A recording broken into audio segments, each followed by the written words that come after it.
What's up everyone, how are you all? Today we are back with another blazing Naruto story. What if Sakura is jealous Naruto and Ino? If you enjoy then please like, share and do comments. And also check the description to original creator of this beautiful creation. In the world of the shinobi there are 5 great shinobi nations. The land of fire, the land of earth, the land of wind, the land of lightning, and the land of water. Each one of these countries had a hidden village that trained future generations of shinobi, for in a world of shinobi numbers mean military strength. 16 years ago all 5 of these nations worked together on a secret project, but the project was taken too far, and when their research finally came to an end, when they came to understand why forbidden summoning jutsus are supposed to remain forbidden. For each hidden village a demon of terrible power was summoned. The only way to contain this terrible power was to destroy the demon's body and seal it inside a living vessel. These living vessels were known as Jinchuriki, meaning the power of human sacrifice. In the land of fire where our story begins, the most powerful demon in hell was summoned by mistake. This particular demon was known as the Nine-Tailed Fox. The demon was so powerful just a movement of one of its 9 tails would cause a tsunami or earthquake. Many shinobi of the village hidden in the leaves died that day in order to protect the village, but in the end all of their ninja techniques and weapons proved useless. The 4th Hokage, who was the leader of the village and also the most powerful shinobi of the nation with all of his power, could not completely destroy the demon fox but had only one option left. He quickly performed a forbidden jutsu and made a deal with the Reaper of Death himself. This deal was in exchange for the 4th Hokage's soul. The demon was defeated and sealed within his newborn son. For you see, the only way to seal a demon whose spirit is eternal is to seal it into a living vessel whose chakra coils had not developed yet. Right before the Reaper of Death claimed his soul, the 4th Hokage took one last look at his son and said, "Forgive me, my son. My only wish is that you will be looked upon as a hero, not a relic of hatred." Although he saved the entire village and its future generation from the most powerful demon of hell, he unfortunately did not get his dying wish. 16 years have passed since the legacy of the 4th Hokage's heroics took place, and as for his dying wish? If you could only use one word out of every word imaginable to describe the childhood of the 4th Hokage's son, it would be this: hell. The 4th Hokage's only wish was that his son be looked upon as a hero. Instead, however, he was feared and hated for a reason he did not know. The reason he didn't know was because after the death of the 4th Hokage, the 3rd Hokage made a decree that this generation would be sworn by penalty of death to not tell the boy or anyone of the next generation that he is the living imprisonment of the 9-tailed fox demon spirit. The name of that boy was Naruto Uzumaki. And this is his story. A blonde-haired shinobi dressed in a black and orange jumpsuit leapt from tree branch to tree branch with much excitement as thoughts of returning home to the Hidden Leaf village filled his mind. A white-haired shinobi dressed in sage robes was simulating the other shinobi's method of travel and smiled as he saw the excited look on the face of his pupil. The white-haired man regained focus of what he was doing but lost it just as fast as it had came as his pupil said, "How much longer until we get there, pervy sage?" The white-haired man reacted to this comment with the utmost venom in his voice as he replied, "How many times have I told you to stop calling me that, Naruto?" Naruto sighed and responded, Sorry, now please answer the question." Jiraiya looked annoyed as he said, "Just look ahead, Naruto, we're almost there." And soon enough, with a few more minutes, the gates of Konoha came into view. Naruto and Jiraiya casually walked through the front gates as they were having a debate of some sort. "There's absolutely no way. Blondes have it all." Jiraiya shot at his apprentice. A deadly-looking glare shifted in Naruto's eyes as he replied, "You got to be crazy. Brunettes have it all. But besides, the hair color is not the only thing to look for in a girl." Jiraiya nodded his head in deep thought as he muttered, "Touché, my dear apprentice. Touché." As Naruto and Jiraiya passes, the guards watched in wonder as one said, "Is that?" After this comment the other replied, "No, it couldn't be." A smile appeared on the guard's face as he said, "It is." Naruto and Jiraiya walked through the village, and after a moment of silence Jiraiya said, "I have to turn in a progress report to Tsunade, and besides I haven't had a drink with her in 4 years. I'm sure you want to get reacquainted with some of your friends as well, so consider this a break." Naruto flashed his trademark grin as he replied, "Can do, Jiraiya-sensei." And with those words Naruto Uzumaki disappeared in a puff of smoke. Jiraiya smiled and walked to the Hokage's office as he thought. Something tells me Naruto might get into some trouble. Jiraiya walked into the Hokage's tower and immediately dismissed the thought as he thought. Ah, he'll be fine, I trained him after all. A Jinchuriki's Tale. Chapter 1. A Hero Returns. Naruto grinned wide as he ran carelessly through the streets of Konoha with the same smile on his face that he wore back when he was a genin. Our young hero got many curious glances from the young women of the village, but due to Naruto's blissful ignorance and carefree lifestyle, he paid no attention as he casually walked into his favorite restaurant, Ichiraku's ramen stand. Naruto sat down at his favorite seat in the restaurant as he said, "Hey old man, can I get a miso pork order?" Ichiraku looked annoyed at him being referred to as an old man as he shot back. "Who are you calling an old man?" A drip of sweat flowed down Naruto's cheek as he quickly said, Sorry. I didn't mean to insult you. I just haven't had some of your wonderful ramen in 4 years and I guess I kind of got carried away." Quote. Ichiraku scanned Naruto for a good long second as he replied, "Naruto, is that you?" Naruto flashed his trademark grin as he said, "Yep, I'm back, believe it." With those words a wide smile appeared on Ichiraku's face as he said, "Hey Ayame, guess who's back?" A tall slender girl emerged from a doorway behind Ichiraku as she replied, I'm here, so who is it?" Ichiraku just smiled and nodded to Naruto sitting in front of him. Ayame smiled and said, "Hey cutie, what's your name?" Naruto blushed and a drop of sweat appeared on his face once again as he responded, "Ayame, I know I've been gone for a few years but I thought you of all people would recognize you and your father's best customer." Ayame almost dropped the notebook and pen she was carrying as she said, "Naruto? Is that you? When did you get so?" Naruto seemed confused as he asked, "So what?" Ayame blushed slightly as she continued, "When did you get so hot?" Naruto blushed as well as he said, "Haha, thanks a lot Ayame, coming from a girl like you that means a lot." Nato flashed his trademark fox-like grin causing Ayame to blush and smile as she replied, "So Naruto, what can I get you?" Naruto left Ichiraku's about 30 minutes later with a full stomach and a lighter froggy wallet. Naruto grinned wide and decided to take another look around town to see if he would run into any of his friends. As he was walking, a hooded figure leaning against a wall to his right spoke all of a sudden, "Greetings Naruto, long time no see." Naruto eyed the hood figure up and down as an awkward smile appeared on Naruto's face as he said, "I'm sorry, and you are?" The hooded figure's facial expression, from what Naruto could tell, frowned as he responded, "I'm crushed Naruto, even if it has been a few years I would think you would at least remember me." Naruto sighed as he thought, "Is he sulking?" Naruto eyed the hooded figure up and down again as he said, "Shino, is that you?" Shino nodded as he replied, "It is good to see you again Naruto." Naruto smiled as he replied, "Likewise Shino." Likewise. Just as Naruto was about to walk away, he sensed movement from above him. Naruto jumped a few feet to his right and narrowly dodged a older-looking Kiba riding what appeared to be a horse-sized Akamaru.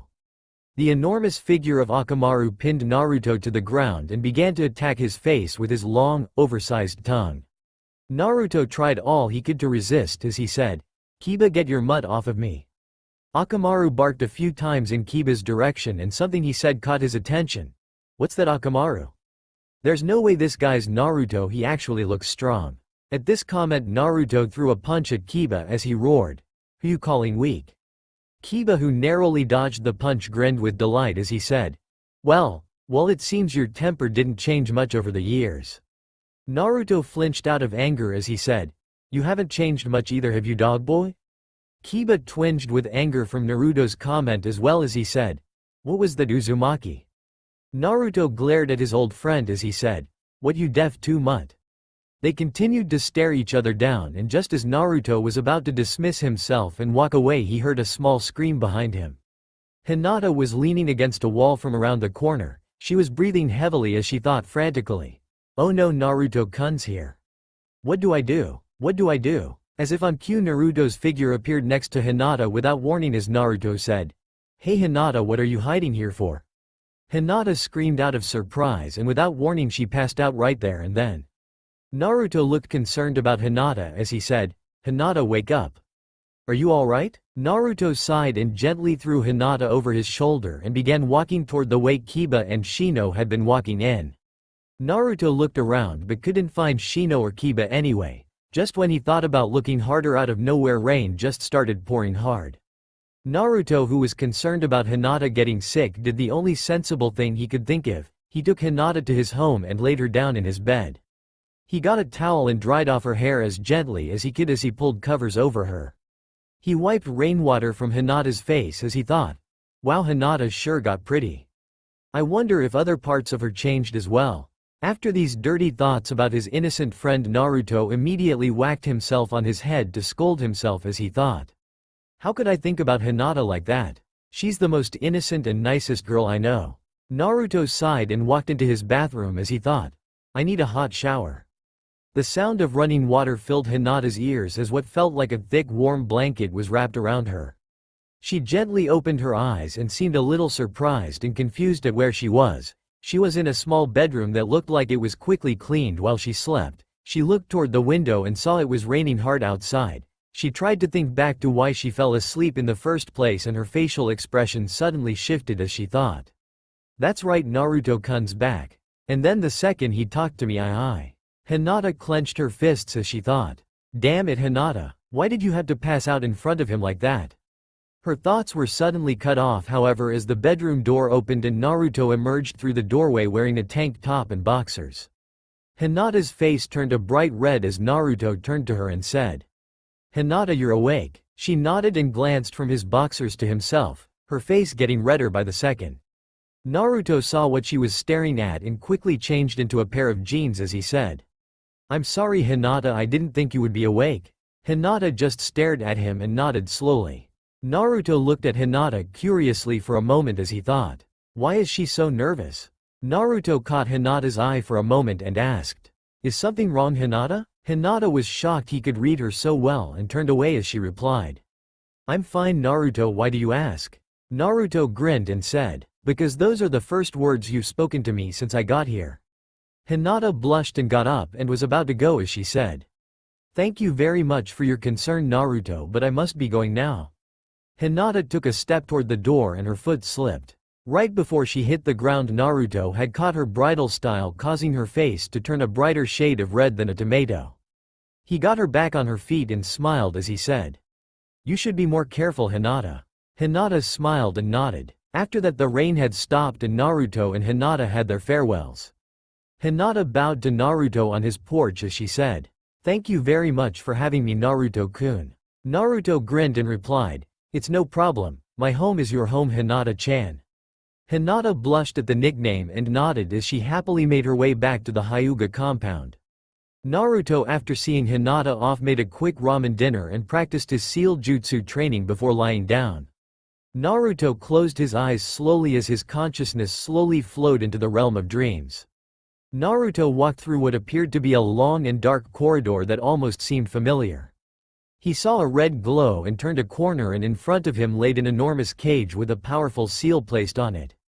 Naruto approached it as if stuck in a daze. As he began to walk toward the red glow behind the cage, an enormous pair of demonic-looking eyes appeared along with a set of claws that went through the cage bars so fast if Naruto had not jumped back a moment earlier that one claw could have went right through him like a hot knife through butter. Naruto awoke from his daze and stood up and looked at the fox right in the eyes and said, I don't need your power anymore. The fox laughed at his vessel of imprisonment as he said, you are weak? Show them our power. With my chakra you could achieve anything. The possibilities are endless. Naruto glared at the fox with enough killing intent to catch the fox's attention as Naruto said, you think I give a fuck what you think, you demon? His glare intensified as he said, they sealed you inside of me to use me as a weapon, but I don't need your power, I can become Hokage and protect my loved ones all on my own. The fox merely continued to laugh. After a moment the fox said, you, a mere mortal who can't even save the Uchiha traitor you call a friend, and you still go on about being Hokage? And with all that said, you have the nerve to even compare my power to yours? Comparing our power is like comparing an iceberg to an ice cube. That's how weak and pathetic all you humans are. Naruto walked away at this point as he turned one last time and said, I no longer need your power, rot in that cage, you stupid fox. And I know you won't cut your chakra off from mine because if I die you die as well, it would be best to remember that. As Naruto's figure disappeared from the room, the Kyuubi's cage was in. The nine-tailed fox demon gritted its fangs as he muttered. Just you wait. I will destroy all that you hold precious, Naruto Uzumaki. Naruto slowly opened his eyes as sunlight leaked through his blinds, slowly rose out of his bed, grabbed his clothes and made his way to his shower. Naruto turned the hot water and sighed in relief as the hot water ran over his sore muscles, relaxing him. Naruto thought about the other day and how he started having these dirty thoughts of Hinata of all people. Naruto sighed and smacked himself one good time as he thought, damn hormones. Naruto turned off the water 15 minutes later, dried off and got dressed in his familiar orange and black jumpsuit. He clenched his fists and walked out the door with a smile on his face, locking the door behind him. It was a beautiful morning in Konoha and Naruto felt it was perfect training conditions. Naruto ran up a tree and leapt from tree branch to tree branch as he made his way toward the old Team 7 training grounds. Naruto made several shadow clones as they all charged up a Rasengan in each of their right hands and directed the attacks against the training post, causing the training post to blow to pieces.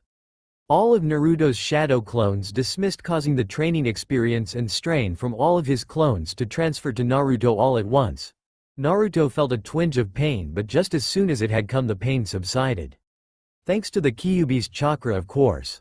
Naruto got up and brushed himself off, got up, leapt from tree branch to tree branch as he made his way into the village for some well-needed, and forgotten, breakfast. Naruto, who was usually a sucker for ramen any time of the day, suddenly had an urge to grab a bite to eat someplace else. As Naruto was walking he came across a tea shop. Naruto peered inside and from what he could tell they served rice cakes and tea.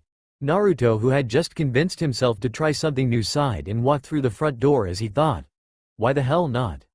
Naruto walked through the front door and sat down at a nearby table. A cute hostess made her way over to his table, pulled out a pad and paper out of her robe and asked, "What can I get you, cutie?"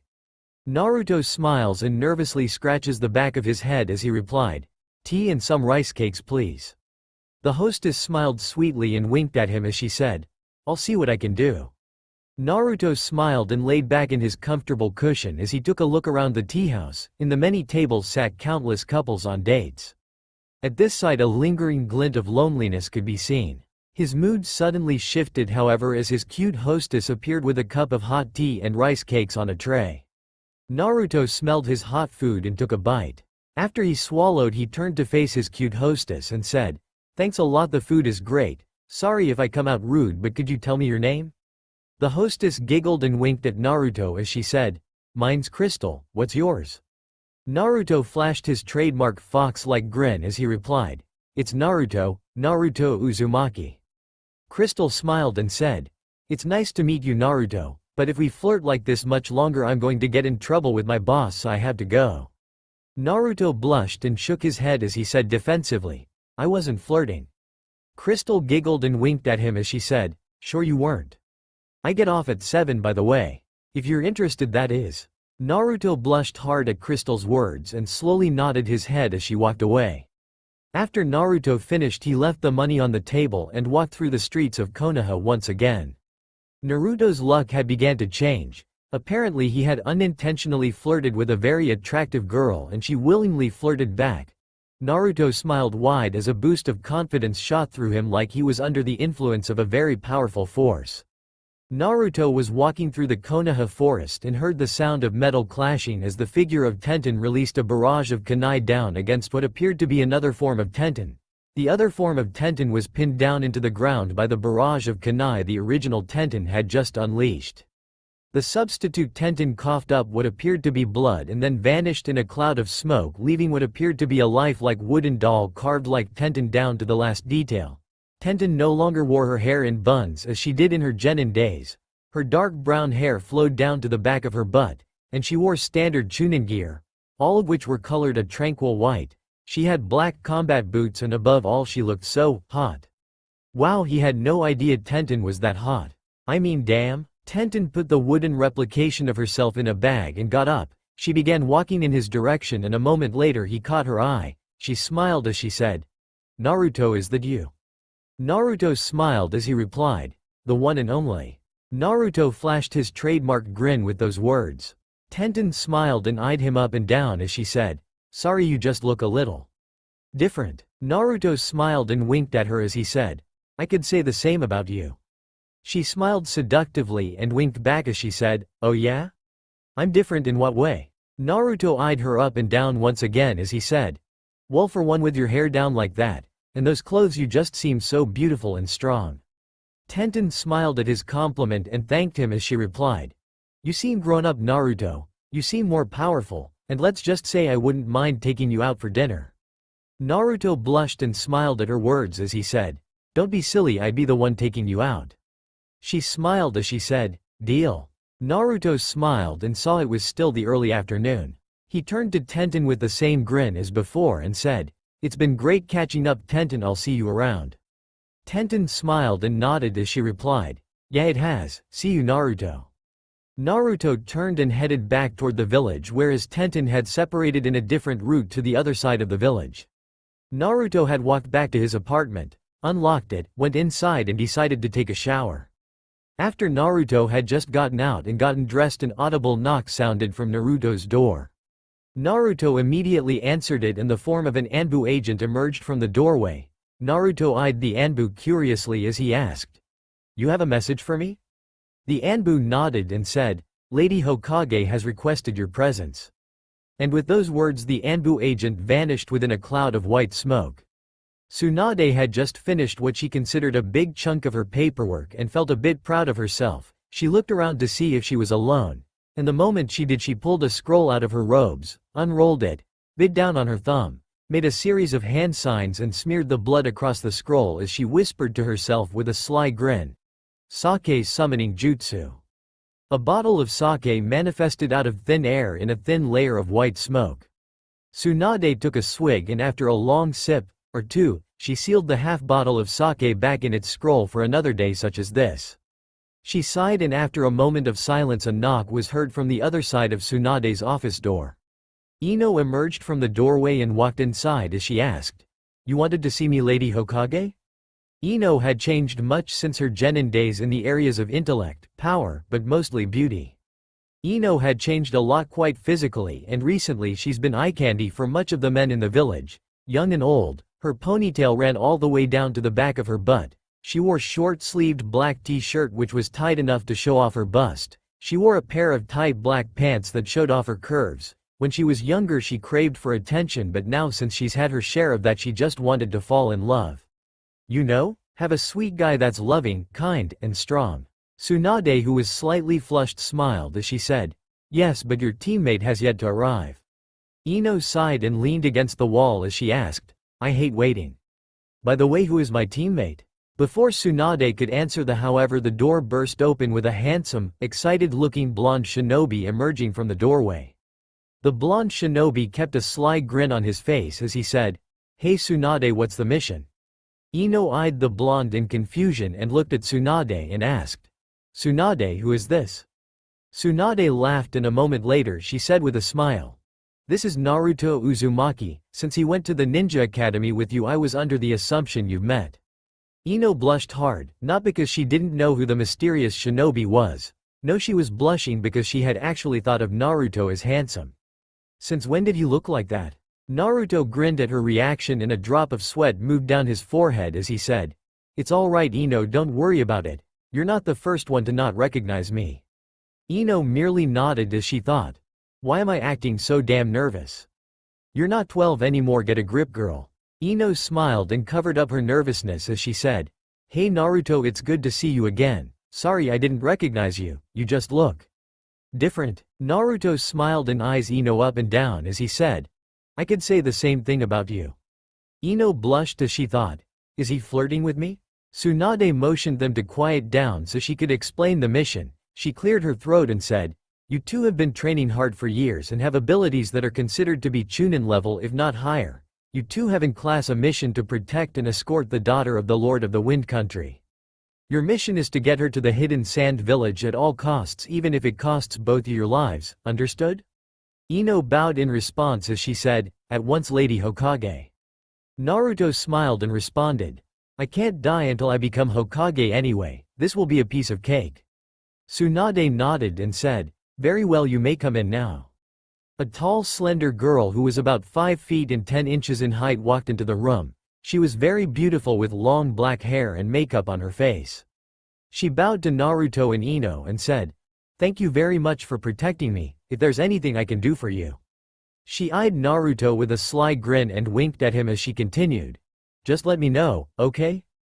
The setting sun shone brightly over the Hokage monuments as Naruto, Ino, and the daughter of the Wind Lord stood by the gates of the Hidden Leaf Village. They walked through the Konoha forest westbound toward the Wind Country, and as they walked, the daughter of the Wind Lord clung herself to Naruto's arm as she said, "I'm so glad my daddy hired a big, strong ninja to protect me." Naruto blushed and smiled as he responded, "I'll risk my life to make sure you're safe." The Wind Lord's daughter flashed a sly grin as she said, "My hero." She smiled and eyed him up and down as she asked, "So my name is Jade, what's yours?" Naruto smiled as he replied, "I'm Naruto Uzumaki." Jade giggled at Naruto's sudden exclamation as she said, "Cute name." Ino on the other hand was watching the Wind Lord's daughter and glaring at her with a burning look of jealousy embedded into her eyes as she threw herself into Naruto's arms like that. As she watched this girl, a sudden realization hit her. Was she actually jealous of Naruto? When Ino woke up, Naruto and Jade each were sleeping peacefully in their respective beds. Ino stood up and woke Naruto and Jade up and began to put away her sleeping bag and put out the fire as she got her things together. After about 20 minutes they had continued their mission to the Hidden Sand Village. They had finally made their way out of Konoha Forest, and they now walked along a dirt road with a river running along the left side and some deep forest running along the right side. Naruto and Ino sensed movement from behind them. Naruto and Ino made eye contact, nodded and immediately turned around. Naruto immediately formed his trademark hand symbol as he called out, "Shadow Clone Jutsu." Several shadow replications of Naruto's figure manifested in a cloud of white smoke. 3 clones protected Jade as Ino and Naruto rushed forward into the group of bandits that surrounded them. Several of Naruto's clones took out the small fry as Naruto charged up his Rasengan and rushed at the leader full force. The leader, who was not expecting such a rushed move, took full impact of the attack that flew through countless trees, landing in a fresh crater in the ground. Naruto made another group of shadow clones to keep the bandits busy as him. Ino and Jade disappeared without a trace. The bandit leader stood over the spot where their target was a moment before and swore to himself as he said, "Damn, they got away." Naruto, Ino and Jade were all sweating hard as they walked across the seemingly endless desert. Naruto sighed and made shadow clones in order to carry Jade and Ino by carrying them on their backs and running along Naruto in a triangle formation. Naruto was sweating like hell as he was walking for many long hours with the desert sun shining down on him hard. He felt like he was about to collapse, and so did Jade, but Ino on the other hand seemed to hold a little more resolve as she bared the heat and resisted. Naruto looked forward and seemed to be caught in a trance as he moved toward what appeared to be a very naked Sakura holding out a bowl of ramen and winking at him. Naruto rushed toward the figure of Sakura with his mouth drooling. The figure smirked as he thought, "Just a little closer and when he drops his guard." He was cut from his thoughts, however, as Naruto slams his fist into Sakura's chest, breaking the genjutsu. The figure of Sakura stood up and wiped blood from her mouth as she smirked and released the transformation. The bandit was dressed in a traveling cloak and had a headband across his forehead bearing the scratched-out Hidden Grass Village symbol. The figure of Naruto smirked as well and his form disappeared in a cloud of smoke. The missing ninja looked around constantly as he thought, "A shadow clone? How did such an insignificant brat learn a technique like that? I thought it was at a Chunin level technique, at least in that village of his." His thoughts were cut off as the form of Naruto popped out of the ground and slammed his fist against his jaw upwards very hard. Naruto made 4 clones instantly and had them kick him up. Naruto created another clone in midair and formed a Rasengan in his hand and thrust his hand down toward his enemy as he yelled, "Rasengan Barrage." There was an impact and a flash of light, causing the bandit to fall into the ground hard in an explosion of chakra, leaving a crater in the ground, causing the shifting sand to pour in it. The wounded ninja struggled to move out of the crater but kept slipping. Naruto threw a kunai right through the man's chest and watched him die just to make sure. After he was sure he had finished his enemy, he began to walk away as he calmed himself down from the adrenaline pumping through his blood at the moment, along with a hint of bloodlust coming from the nine-tailed fox's presence. Ino and Jade came out of hiding along with the clones of Naruto protecting them. They both rushed over to him as they said, "Naruto, are you alright?" Naruto smiled and said, "Yeah, I'm fine, I just hope we get to the village soon." They both nodded in agreement, and Naruto's clones carried Ino and Jade on their backs and they continued on their way to the village. After another hour, the protective valleys surrounding the village came into view. Naruto grinned as him and his clones dashed toward the village. The guards noticed them coming at once and eyed them suspiciously. As soon as they saw the Wind Princess, however, they realized they were the shinobi hired to escort the princess back from the village hidden in the leaves. They immediately escorted them into the village as they led them to the Cage's office. Gaara had just finished the day's paperwork when an audible knock sounded from the other side of his door. Gaara eyed the door for a moment as he called out, "Come in." A Sand Chunin walked in and bowed as he said, "Lord Cage, the Leaf Village shinobi escorting the Wind Lord's daughter have arrived." The good news that their lord's daughter had arrived unharmed brought a genuine smile to the young Cage's face as he replied, "Very well, you may send them in." The Sand Chunin stood up, bowed once more and disappeared in a cloud of smoke as he said, "At once, Lord Cage." Ino was watching from afar as Naruto and Jade said their goodbyes. Naruto smiled and said, "Well, I promised I'd get you here safely and I did." She smiled and said, "I really appreciate it, Naruto. It was great to meet you. You're going to make some girl very happy someday." She winked at him as she said that. Naruto blushed and smiled as he replied, "You think so?" She smiled even wider and kissed him on the cheek as she whispered, "I know so." And with those words the Wind Princess walked out of sight. Naruto turned and caught Ino's eye as he asked, "You ready to go?" She nodded and they both turned to leave when a voice sounded behind them, "Wait." Naruto and Ino turned and came face to face with a Sand Chunin who said, "The Cage requests your presence." Naruto and Ino both made eye contact, nodded to each other and followed the Sand Chunin in understanding. Gaara sat in his chair patiently, meditating as he watched a flock of birds fly by. He was interrupted from his daze, however, as an audible knock sounded from the other side of his office door. He smiled and said, "Let them in, please." The door opened and the form of Naruto and Ino emerged from the doorway with a slight nervousness shared between them. They closed the door behind them and Naruto broke the silence. "So you wanted to see us, Lord Cage?" The chair turned and Gaara smiled at Naruto as he said, "No need to be for formal, Naruto, we are friends after all." Naruto's jaw dropped as he stared at Gaara, pointing his finger in his direction as he said, "You're the Cage?" Gaara nodded and a look of jealousy lit across Naruto's face. Ino saw this and giggled as Naruto said, "Just you wait, Gaara, I'll be Hokage soon enough." Gaara laughed as he said, "Any doubts of you reaching your dream aren't going to come from me." Naruto flashed his trademark fox-like grin as he said, "Hey Gaara, it was really nice to see you again, but me and Ino have to start heading back to the Hidden Leaf Village." The Cage nodded in return as he replied, "Likewise, Naruto. If I return to Konoha for a diplomacy mission, I'll be sure to stop by and say hi to you." Naruto smiled and said, "That'd be great, Gaara. I'm glad you found your place among your village."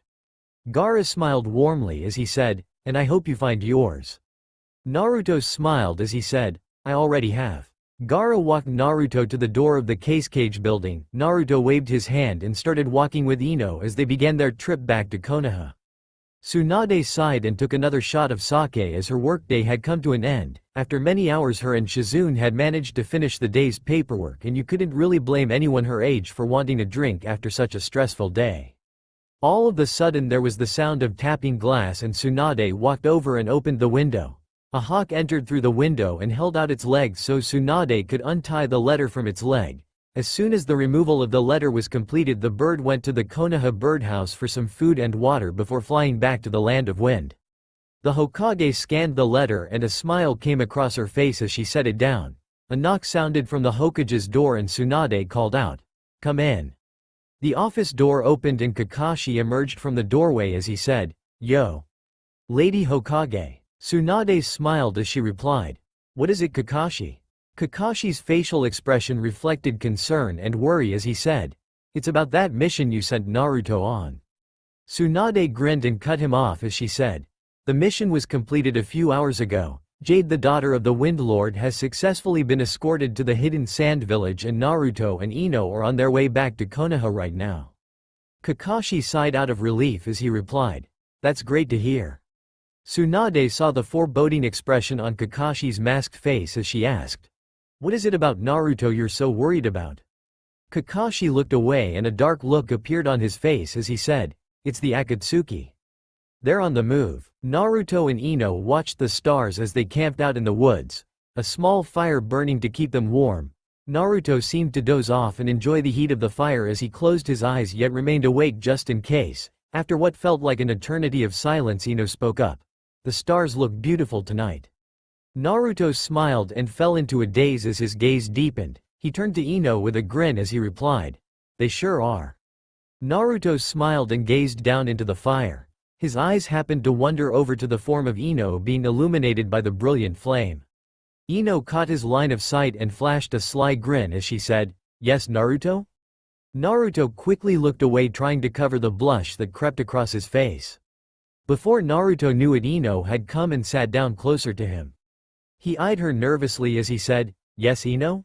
Ino smiled and rested her head on his shoulder as she said, "You know, Naruto, I've thought a lot about you on this trip." A bead of sweat dripped down Naruto's neck as he replied, "Oh yeah? What about me?" Ino slid into Naruto's lap and straddled him as she leaned her head in and whispered, "No, Naruto. I've thought about you a lot this whole trip." Naruto blushed furiously as he said, "Ino, tell me, why do you like me?" A stunned Ino wasn't expecting the question. She herself didn't know what drove her to do what she did, but a mixture of jealousy and longing seemed to develop some kind of connection. She bit down on her lip as she said, "Well, to be honest, I saw you and Jade the other night and I got—" She painfully swallowed her pride as she said, "I got jealous of you and her." Naruto sighed and looked away from her as he said, "Listen, Ino, you're a wonderful girl and I'm positive you'll make a great guy happy, but the truth is I've never really had anyone. Not a parent, let alone a girlfriend or lover. So to tell you the truth, I'm not quite that sharp in the subject of romantic relationships, but I do know that shallow feelings like jealousy aren't going to cut it for me. There's no point in any form of lust or longing if there's no love behind it. Then again, I guess you could say I don't know what love is." Naruto's words in Ino's world had ruined the moment, but then again what he said did have a deep truth to it. What is lust without love? Just empty emotions. Ino looked down and said, "I'm sorry, Naruto, you're right." Naruto decided to change the subject as he flashed her a warm smile and said, "Ino, you know we'll always be friends, right? And to be honest, I won't mind if we become more than friends someday. I just wish I could meet someone who truly cares for me." Ino had no idea Naruto had been through so much pain. She knew he was always alone in the academy, but growing up as an orphan without parents or anyone who cared for you, that must have been a living hell. Ino had returned to her position of her head on Naruto's shoulder. A shocked and confused Naruto was about to say something, but before the words left his mouth, Ino had tears in her eyes as she said, "Your childhood must have been a living hell. How could anyone live a life like that and turn out the way you are?" Naruto's eyes widened at her words as he said, "Ino?" An unseen force tilted Naruto's head and he leaned in to meet his lips with Ino's. About halfway there, Naruto sees a glint in the darkness and threw himself and Ino to the ground as he yelled, "Look out!" A barrage of kunai symmetrically aligned themselves in an odd shape in the spot he and Ino had been a moment earlier. Naruto got up and looked around the battlefield and formed his cross-hand seal as he called out, "Come out and show yourself, you bastard." Mass Shadow Clone Jutsu. Several replications of Naruto's form manifested from thin air and began running through the forest in all directions searching for the enemy. One of Naruto's shadow clones was destroyed, transmitting the enemy's location directly to Naruto. Naruto made another army of clones as he rushed toward the enemy's hiding place. "Shit," muttered the missing ninja as he turned to make his escape. His escape was cut short, however, as a fist impacted him hard on the face, sending him flying into a tree. Naruto propped the man up and held a kunai to his throat as he said darkly, "Listen, this is how it's going to work. You're going to tell me who you're working for and what you know, and in exchange I won't slit your throat. Sound like a deal?" The missing ninja nodded as slowly as he could. Naruto did receive a small piece of valuable information on who hired the man, but not much. All the details he gave were one of them wore a straw hat with eyes that could have easily belonged to a demon and a man whose figure resembled a shark who was carrying a powerful sword. He also noted that the figures each wore a black robe with red clouds embodied in the cloak's design. They had hired them to see his potential. From what the man told him, the ones who hired him belonged to a mysterious organization known as the Akatsuki. Unfortunately, the name was all he knew. Now Naruto had promised the man he would spare his life if he gave him the information he wanted, but Naruto couldn't do it. He killed the man to protect his and Ino's lives as they rushed faster in the direction of Konoha, in desperate hope that someone from the village would come to their rescue, because if Naruto's opponents were S-class missing ninja, him and Ino didn't stand a chance in the world. Naruto may have a hope of survival, but he can't protect Ino and himself at the same time. Kakashi and Guy were running through a dark forest at top speed, looking desperately for any sign of them. Out of frustration, Kakashi motioned Guy to stop for a moment as he pulled a scroll out from his clothing, bit down on his thumb and spread blood across a seal as he said, "Summoning Jutsu." Ninja Hounds. In a puff of smoke, 8 ninja hounds manifested around the copycat ninja. Kakashi eyed his hounds and let them smell 2 objects, each holding a faded chakra signature from Ino and Naruto. In silent understanding, the hounds took off, leaving Paku and a small white hound who jumped on Kakashi's shoulder and Guy's shoulder to help them on their search. Kakashi turned to Guy and said, "Let's split up. Give a surge of chakra if you encounter the enemy or if you find Naruto or Ino." Guy gave the copycat ninja his infamous nice guy pose and said, "At once, my eternal rival." And with those words, Guy went speeding off in the distance, using Kakashi's ninja hound's senses to locate his target. Kakashi, using Paku's ability, sped off in search of his comrades as he thought, "Hold on Naruto, we're coming."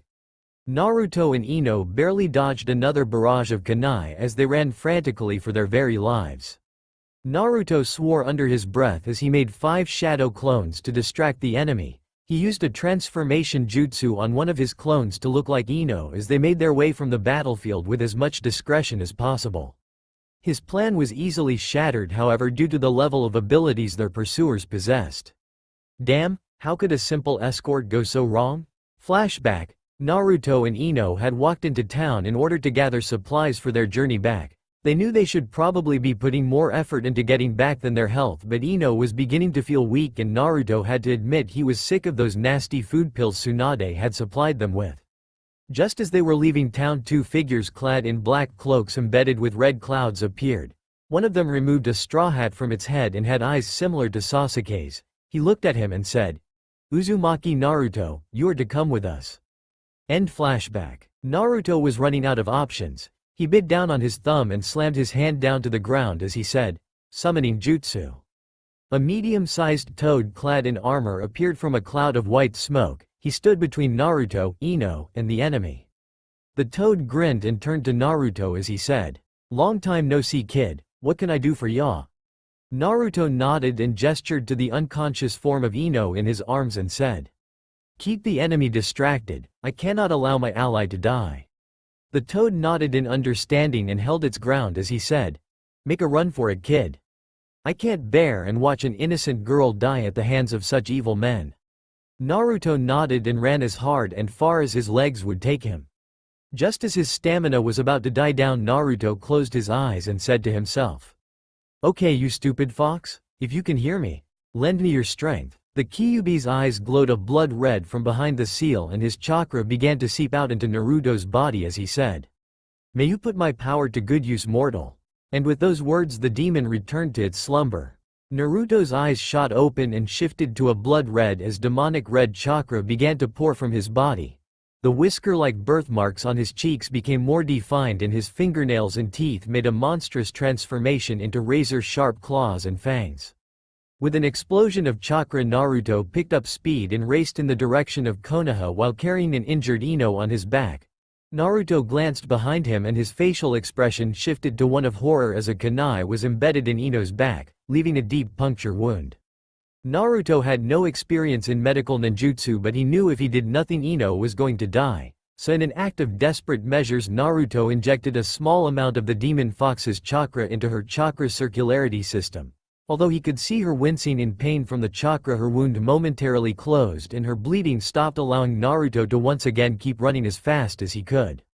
4 hours later of maintaining the same speed, and Naruto found himself in Konoha Forest. He desperately ran into the thickness of the woods, hoping for cover as he could sense his enemies growing closer. Naruto placed Ino's body inside a hollow tree as he poured some water in her mouth to let her drink. Naruto closed his eyes and cut off his chakra flow as he thought desperately. Tsunade, I hope you sent someone to our aid, because if those Akatsuki members make it here, me and Ino are as good as dead. Itachi followed behind Kisame as he held his sword in front of him, his eyes closed in concentration. Itachi merely looked away and asked, "Found his trail yet, Kisame?" Kisame smirked and strapped his sword on his back and began walking with Itachi into the thick woods as he said, "My sword savors the trail of chakra the Uzumaki kid left behind. It must belong to the Biju." Itachi nodded and followed Kisame as he said, "More the reason to go ahead and capture the Jinchuriki." Naruto was breathing heavily as he struggled to stay awake. His eyelids began to feel heavier and heavier, but he knew he couldn't pass out, because the moment he did, he failed his duty to protect his comrade. To hell with his own life. If Ino didn't come out unscathed, Naruto would never be able to forgive himself. He found his resolve and created spikes of the demon's chakra to keep himself from falling unconscious.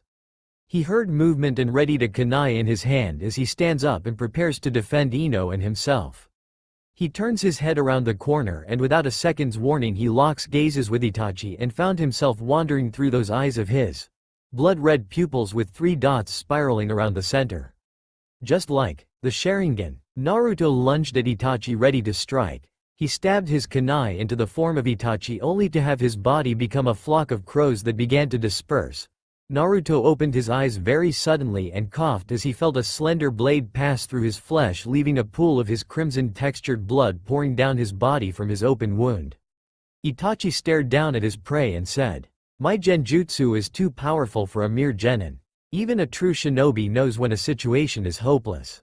Naruto's face was wiped blank and replaced with a foreign facial expression that reflected amusement and excitement. The form of Naruto stood up and began to laugh maniacally as a look of absolute bloodlust lay embedded in his fiery red pupils as he eyed his enemy. Itachi seemed curious at the young Jinchuriki's sudden shift in actions and asked, "What's so funny, Naruto Uzumaki? Do I need to damage your body more to convince you that you can never win?" The figure of Naruto stopped laughing and broke into a dark smile as he repeated, "Naruto? Sorry, he isn't home right now. I'll gladly fight you in his place."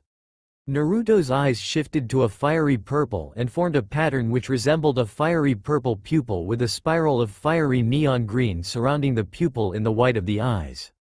Itachi immediately fell into a genjutsu of whatever entity possessing Naruto had planned, and when Itachi opened his eyes he found impaled into long spikes that seemed to go on as far as the eye could see. Itachi for the first time in his life felt confusion and even a slight hint of fear as he thought, "Impossible. How could I fall into a genjutsu? My Mangekyo Sharingan is invincible." Naruto's form kept a steady gaze of his recently acquired Dujutsu bloodline limit and fell out of his trance as Itachi collapsed on the ground. Kisame's eyes widened in shock and looked back and forth between Itachi and the target Jinchuriki as he thought, "Impossible. How could Itachi, a pure-blood Uchiha's Mangekyo Sharingan, be overpowered by a mere genin? The very thought of it is absurd. I have to retreat and report this to him right away." Kisame picked up his partner and jumped up to a high tree branch. He looked down one last time and locked gazes with the Jinchuriki. After a moment Kisame roared, "Don't think this is over, Jinchuriki." And with those words the 2 Akatsuki members disappeared, leaving an unsatisfied, bloodthirsty Naruto glaring in the direction his prey had been a moment earlier. He spat blood on the ground as he roared, "Cowards!"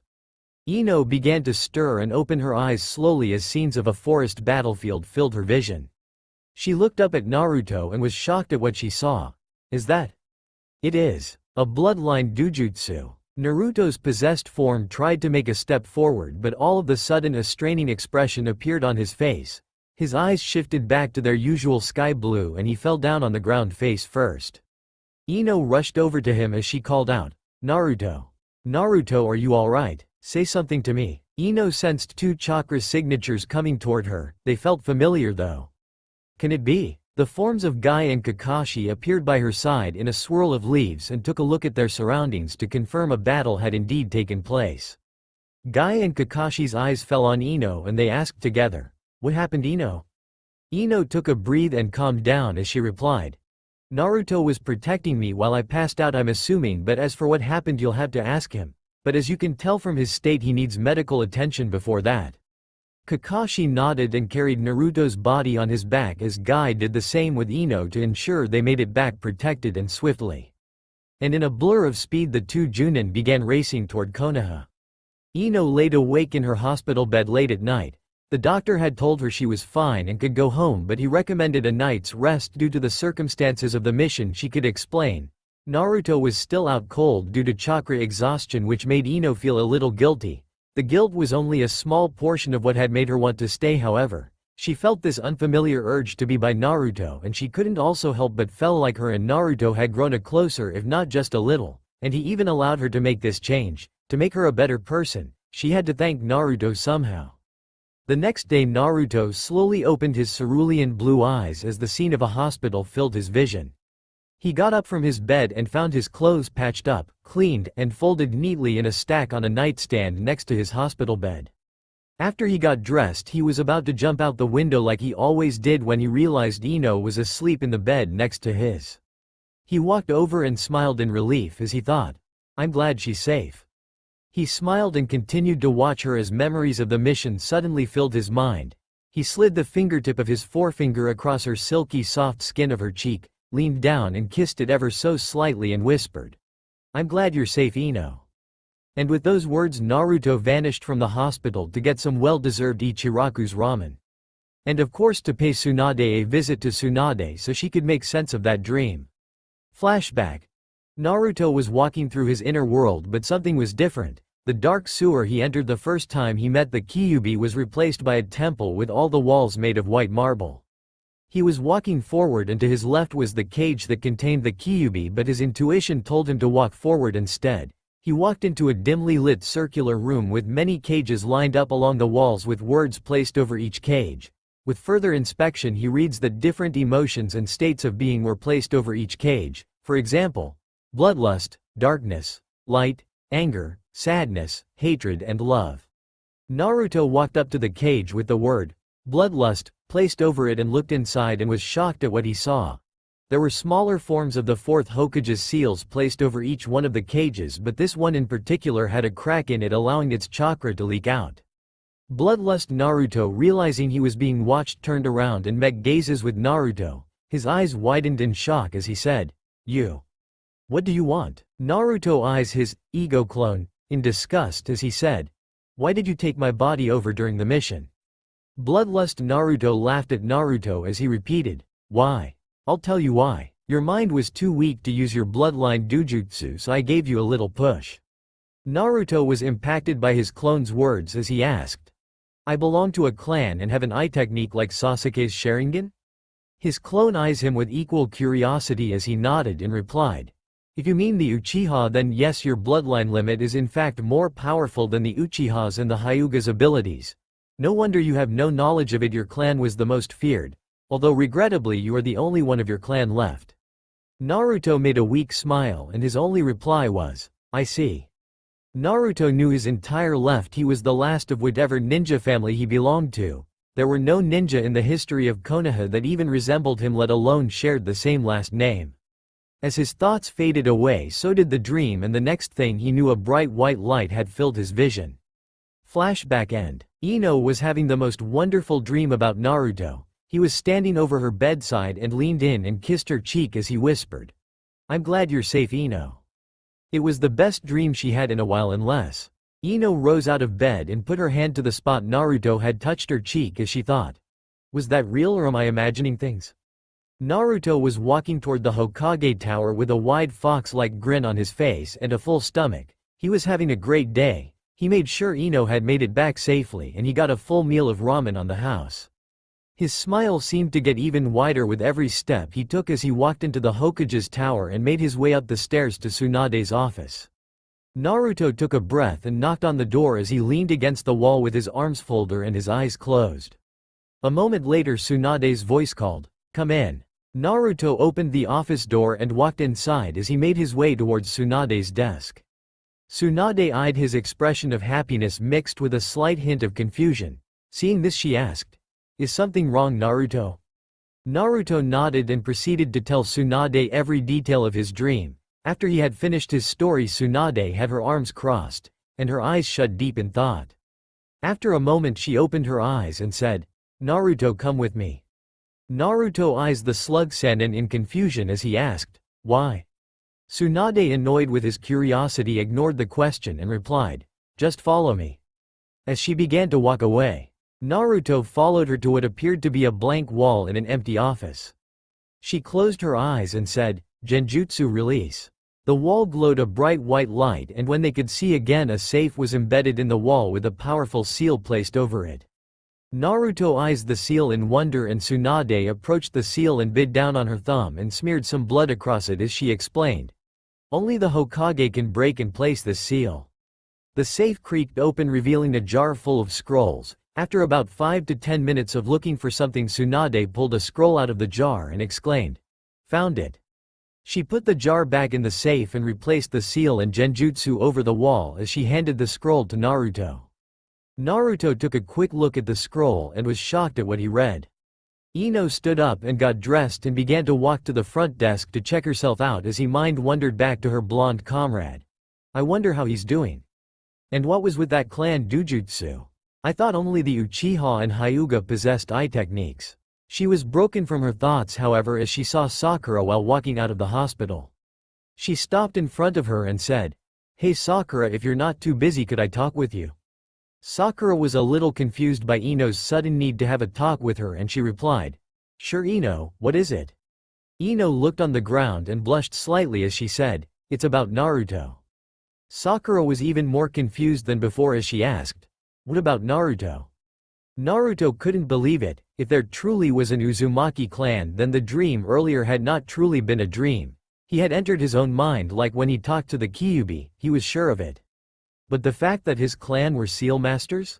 You'd think a clan specializing in one of the most powerful form of the shinobi arts would be knowledge taught in schools, but since Naruto was the last in the bloodline, they had kept it hidden from him his entire life. Just like the Kyuubi. A glint of anger, hatred, and mental puzzle pieces fitting together could be shown in his eyes as he clenched his fists. Tsunade eyes his expression cautiously as she said, "Naruto, I know what you are thinking, but Sarutobi was trying to protect you. Your clan had many enemies and rivals, including the Hyuga and Uchiha of the last generation." Naruto clenched his fists tighter as he said, "I know that, but still. That's such bullshit. They treated that traitor bastard Sasuke like he was a hero or something just because of his clan, and you're telling me I belong to a clan too while I was treated like shit my entire life?" Naruto, not wanting an answer to his own question, turned his back and said, "Sorry for shouting, Tsunade. I need some time to think." And with those words, Naruto disappeared from the Hokage's office. And that's what happened. Ino finished, leaving an odd Sakura on the other end of the conversation. Sakura giggled as she said out loud, "Naruto and a princess, huh? I guess that would have made me a little jealous too." Ino shook her head and blushed as she said, "Sakura, you have no idea how great of a guy Naruto really is. I just hope he has room in his heart for me." Sakura grinned and put a hand on Ino's shoulder. Ino looked up in confusion as Sakura said, "He has the biggest heart out of all the guys I've ever met. You should give him a chance." Ino smiled and stood up as she said, "Thanks Sakura." Sakura smiled as she said, "No problem Ino." Naruto sat atop the head of the fourth Hokage's head of the Great Stone Faces and gazed over the village as he thought, "Why father? How could you seal such power in me? What did you want to accomplish by it?" Naruto clenched his fists and strained his eyes shut as he dropped to his knees, as if some unknown force would just give him the answer. But it didn't come, and Naruto knew in his heart it never would. Naruto suddenly had this urge to scream, to let all the pain he had endured his entire life all at once. He was stopped, however, as a voice suddenly spoke in the back of his head. "Feeling self-pity, are we?" A voice snickered. "What do you want?" Naruto shot back in his mind. The voice's snicker became something more of a dark, maniacal laugh as the voice said, Well, aren't we in a good mood today? I was merely going to suggest you spend more time training your newly obtained bloodline dujutsu than feeling sorry for your existence. That's exactly what your enemies want. It was Naruto's turn to snicker as he replied. You're fucking twisted, you know that? The voice laughed maniacally once again. After his laugh had died down he replied. Perhaps. But I am also a part of your ego, so therefore you are just as twisted, as you would put it, yourself. Naruto was angered by this comment but ignored it as he said, Fine, I'll stop feeling sorry for myself, but as to your other request, I have no one to train my bloodline abilities. Naruto's bloodlust. Ego clone. Grinned maliciously in the back of Naruto's mind as he replied, and that's where I come in. Ino was on her way to the Hokage to drop some paperwork off for Sakura. Ino saw a glint of green light atop the Hokage great stone faces and peered closer but couldn't catch sight of what it was as it disappeared into the wilderness of the Konoha forest. She was lost in thought for a few minutes but shrugged it off as she continued her errand. She ran up the spiral staircase leading to the Hokage's office. As she approached it she knocked on the door for a minute. After she was given permission to enter she emerged from the doorway with a small stack of paperwork which she immediately placed on her desk. Tsunade sighed and said, Thanks Ino. As she said that she thought, damn, more paperwork. Ino was about to leave but a sudden impulse convinced her to stay and she turned around and said, Lady Hokage? Tsunade eyes the blonde curiously as she replied, Yes Ino? What is it? Ino looked away for a moment as she asked, You haven't seen Naruto around, have you? I haven't seen him since the mission. Tsunade, not expecting the question, narrowed her gaze and studies Ino for a moment as she replied, No Ino. I haven't seen him since this morning, but on another topic, tell me, did anything happen between you and Naruto during the mission? Ino blushed and said, Not really. Tsunade held an unconvinced gaze and said, As Hokage I order you to tell me every detail of the mission, and I mean everything. The Hokage said with a wink and a sly grin. Naruto was in a dimly lit circular chamber in his mind drenched in sweat. Standing across from him was his bloodlust ego glaring at him as he yelled. Earth-style forbidden art. Gravity seal jutsu. Naruto's ego clone held his hand in front of him, concentrating explosive green chakra into a symbol on the palm of his hand. He lunged forward and placed the seal on Naruto's chest. Naruto screamed in pain as the green chakra wrapped around his human frame. He tried to stand up but fell to his knees as he felt his weight double. What the hell is this? Naruto's ego clone snickered at his vessel's combined ego as he replied. This jutsu back in ancient times were referred to as chakra weights. Your gravity around your body is doubled and your chakra control becomes seemingly impossible to balance when this seal is placed on you, but with enough training you will be able to release the seal during battles and momentarily be blessed with almost godlike speed, accuracy, and chakra control, allowing you the upper hand in battle. The only problem with the technique is your chakra consumption rate is doubled, but seeing how you possess twice the chakra of the average shinobi, this technique should be perfect for you and at the same time train your body's endurance so we can start training those eyes of yours. Ino had just finished her story and the Hokage was pretty surprised. Naruto hooks up with a princess and rejects Ino? Also, what he said about love seemed so deep. Such words could only come from someone growing up with such emptiness in their hearts. She looked up and said, Ino? Ino met her eyes with the Hokage as she replied, What is it, Lady Hokage? The Hokage merely smiled and asked, Do you love him? Ino blushed and looked down as she admitted truthfully, I don't know. I mean, I feel like recently we've been a little closer, but in truth I don't really know anything about him. The Hokage smiled at the blonde's observation with interest as she asked, What do you know about him? Ino looked away and said, Well, he's a great guy. He has a big heart. Everyone and everything he holds precious he claims he will protect no matter what. He's loud and obnoxious sometimes, and he eats ramen like it's some kind of an addicting drug or something. Tsunade laughed hard, causing Ino's cheeks to become bright red in embarrassment as Tsunade said with a grin, Wow, that pretty much sums him up, doesn't it? Ino smiled and replied, Yeah, it sure does. Come on, you can do better than that? And you call yourself a Jinchuriki? I thought the living vessels of the great-tailed demons possessed power beyond the understanding of mankind. But here you are, a pathetic excuse for existence struggling to achieve an impossible dream. At that comment Naruto snapped. He stood up and roared, I am not weak. I will become Hokage. Naruto stood up and was shaking in anger. Red chakra seemed to spiral upward from his body. His fingernails and teeth made a monstrous transformation into razor-sharp fangs and claws. And the azure orbs that were usually embedded in his eyes were replaced by a blood-red gaze that reflected bloodlust so strong it was literally radiating from him. Naruto lunged forward and slashed his claws down on the spot his bloodlust Naruto had been a moment earlier. The ego clone dodged the attacks as easily as stepping to the side as he taunted. My hasty aren't we? You've completed my first level of training, good luck. With a sudden jolt Naruto bolted back into consciousness. He stood up and concentrated the red chakra in his body as he began to run laps around Konoha to adjust to the weight of his body as he raced through the forest of Konoha. Naruto sat atop the head of the fourth Hokage deep in meditation. For the past few days Naruto had used the Kyuubi's chakra to adjust his body to the chakra weights his bloodlust, ego clone, had used on him. His body was getting stronger and stronger, but as he found out later, physical strength is not all there is to being a shinobi. From bloodlust Naruto's training, Naruto unlocked another part of his ego, light Naruto. Flashback. But you told me if I became strong enough you'd teach me how to use my clan's dujutsu. Naruto shot at his ego clone. Bloodlust Naruto, who seemed amused by his combine ego's reaction, grinned sinisterly as he replied. You're correct, I did say if you became strong enough I'd teach you how to use your dujutsu, however you have not held your end of the bargain as of yet. Naruto spat on the ground as he shot back, bullshit. My body's strong enough to endure anything you or anyone else can throw my way. Bloodlust Naruto merely snickered as he replied. Your observation skills need some work. You are right, you have indeed trained your body past the limits of regular shinobi standards, however as I've said earlier your mind is still weak. But as a reward for making it this far I will break the seal of your next, ego clone, and he shall teach you the ways of sharpening your mind among other things. And with those words bloodlust Naruto returned to his deep slumber as the seal over the cage marked light began to crack and leak out steady amounts of chakra that could only be explained as a seemingly celestial white light.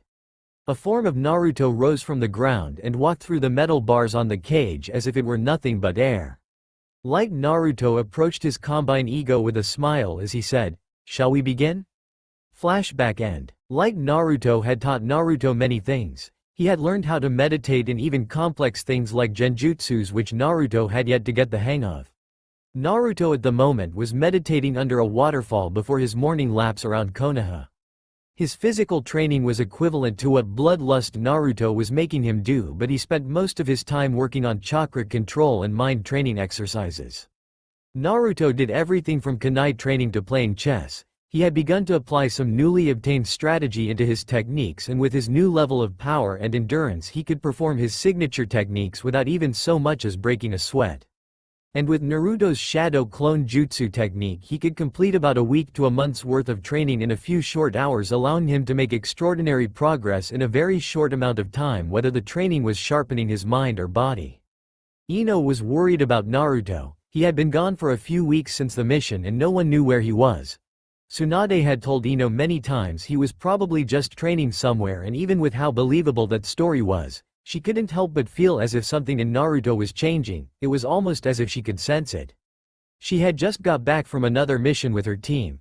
They had to escort a weaponsmith's daughter from bandits all the way to the village hidden in rocks in the Earth Country.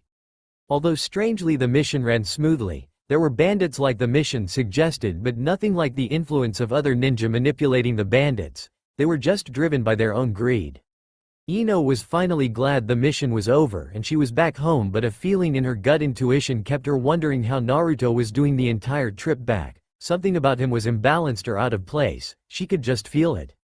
A few days later Naruto lied down in his bed exhausted. He was so excited and proud of himself he could have jumped up in joy if he had the energy. Naruto had just achieved the first level of his dujutsu, the Uzeragen. Unlike the Byakugan and Sharingan, his dujutsu did not allow him to copy the enemy techniques or see things normally invisible to a regular shinobi's eyes. It did however give him the advantage in battle when it came to counterattacks. He could deflect and reverse the effects of genjutsus placed on him.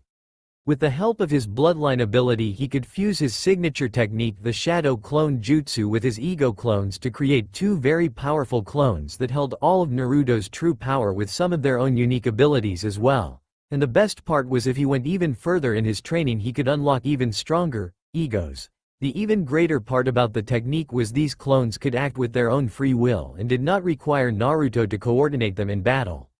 Therefore, with his almost limitless supply of chakra he could very well become Hokage in no time. The sun rose up over the village of Konoha and a beautiful, young blonde-haired kunoichi slowly rose from her bed and stretched as she walked into the bathroom, quickly undressed, turned on the hot water and stepped into the shower. She looked in the mirror after her shower. She had not slept the whole night and it really showed. She kept having these nightmares about Naruto. He turned into some kind of monster and the villagers began to chase him away with every hard, sharp, or blunt object they could get their hands on. Ino cried and told them to stop, but they didn't listen. They beat the poor boy until he was just a bloody disfigured mess on the ground. She dropped to the ground and cried. She was so sad and was glad that when she woke up none of it was real. But the bad feeling she had about Naruto never went away, not even for a moment. A shinobi stood on a cliff looking down on the Leaf Village. The shinobi's appearance could only be described as a phantom, a mere shadow of this world. Behind his masked face were two blood-red eyes. He had a black bandage that covered his entire body with a strange seal embedded into it on its chest. He wore black ninja pants and a black kimono robe to cover the bandages on his body. After a moment of silence, another figure hidden in a shadow bowed down and asked, "What are your orders, my lord?" The lord snickered and replied, "We shall do nothing yet, dear minion.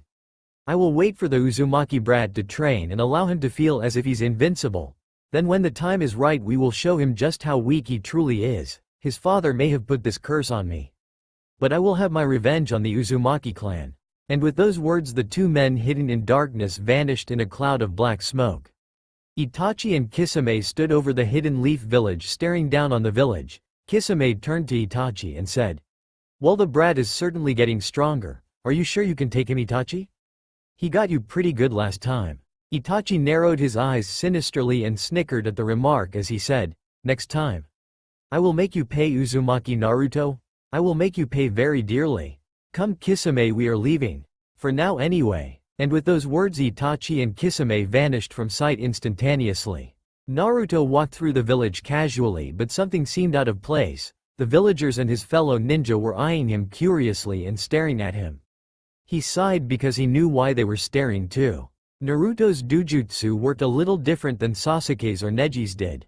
He couldn't turn it on and off at will, it was always on. As he walked, the azure orbs that once were on his face were replaced by a fiery purple pupil with 3 neon green circles rotating around his eyes slowly and steadily. He didn't mind the stares though, growing up being hated as the Kyuubi's vessel he had gotten used to it. He walked into the Hokage's building and began to walk up a spiral staircase to Tsunade's office. Tsunade sighed and took a drink of sake as she sat deep in thought. She was worried about Naruto. He had been gone almost a month and the council even requested that he be declared a missing ninja. The absurdity. How dare those arrogant, hateful bastards. She was so mad, but at the same time a part of being Hokage is sucking up sometimes when it came to the safety and well-being of the village. After a few minutes of silence a knock sounded on Tsunade's office door. Tsunade quickly sealed her sake stash in her scroll and hid it under her clothes as she called out, "Come in." The door opened and Naruto emerged from the doorway. Tsunade stared in awe at Naruto's eyes and Naruto smiled nervously and said, "Hee hey Tsunade, what's up?" Tsunade stared at Naruto's eyes in awe as the young shinobi said nervously, "Hey Tsunade, what's up?" Tsunade closed her eyes for a moment and opened them suddenly as she yelled, "What's up? You just disappear for an entire month and that's all you have to say?" Naruto fell over from shock at his greeting and stood up and brushed himself off as he replied, "Sorry about that Tsunade, I was training and I guess I just lost track of time." Tsunade sighed and said, "I figured. That sounds just like you. Care to show me the results of your training?" Naruto grinned and replied, "You know it." Naruto made his signature cross-hand symbol and created 2 ego shadow clones representing Bloodlust Naruto and Light Naruto. Bloodlust Naruto walked up to Tsunade and smiled as he said, Well, there are some very kunoichi in this village. Look at the chest on this one." "Damn." Bloodlust Naruto pointed to Tsunade's chest. Naruto waved his hands in warning, but it was too late. Naruto's ego clone went flying through a wall and disappeared in a puff of smoke. Light Naruto sighed and leaned against a wall as he muttered, "Idiot." A drop of sweat dropped down the back of Naruto's neck as Naruto explained. As you can see, each one of these clones represents different parts of my ego, and if I continue my training I could unlock 3 more powerful egos. Tsunade sat back down in her desk with a smile as she said, "I see. So you've finally achieved the first level of your family's bloodline ability?" Naruto flashed his trademark fox-like grin as he replied, "You know it." Tsunade's expression became a little more serious as she said, "Naruto, I knew your father and the powers he possessed. You may find levels of power that you and many around you thought unobtainable, but keep in mind that you're not invincible. There are enemies in this world that can match and completely outclass the power you have. So stay on full alert at all times, especially since your last encounter with the Akatsuki." Naruto nodded and bowed as he said, "Understood. Thank you, Tsunade. Now if you'll excuse me, I have some training to attend to." "Wait, Naruto, there is one more thing I have to say to you before you leave." Naruto turned around and faced the 5th Hokage as he replied, "Yeah? What is it?" Tsunade nodded and said, "It's about Ino. I know you and her have gotten closer during your last mission, and on that topic she's been worried about you ever since you disappeared about a month ago, so just let her know you're okay, will you?" Naruto didn't say a word, he just nodded in acknowledgement and disappeared with a small puff of white smoke. Tsunade smiled as she thought, "Well, it looks as though Naruto's not only progressed in training his body, but it looks as though he's been sharpening his mind as well. His level of manners did lack formality like many villagers when it came to addressing her, but then again he was always like that. It was how he grew up, so this was quite an improvement of his character." Ino sighed and took a sip of hot coffee as she stood at the spot where her and Shikamaru were supposed to meet for a training session, but he not show up yet. She felt angry but lacked the energy to express it as she took another sip of her caffeinated beverage. After a few minutes she finished her drink and threw it on the ground as she felt a burst of energy. She yelled out, "Shikamaru, hurry up, you lazy ass bum." After about 10 minutes a tired-looking Shikamaru emerged from behind a bush and took a sip of his own coffee as he said, "Sorry Ino, I didn't get that much sleep last night. Can we reschedule this for later?" Ino was a little angry at his comment, but she had to agree with him for once. She didn't get that much sleep as well, and to overly exert her body would only bring negative consequences. She sighed and replied, "Sure Shikamaru, we'll try another day." He sighed in relief and thanked her before walking home to pass out in his bed once again. Ino walked to the training area herself to relieve herself of some stress. Naruto jumped from tree branch to tree branch in search of Ino as he went from training site to training site. After about 10 minutes of searching, Naruto has become very fast due to his physical training, and that's with his chakra weights on. Naruto heard a loud sound in the distance. He went closer to investigate and found Ino pummeling a training post as she said to herself, "Stupid Shikamaru. Stupid training. ARRGH." And with a final blow she smashed the training post to pieces as easily as if it were made of glass.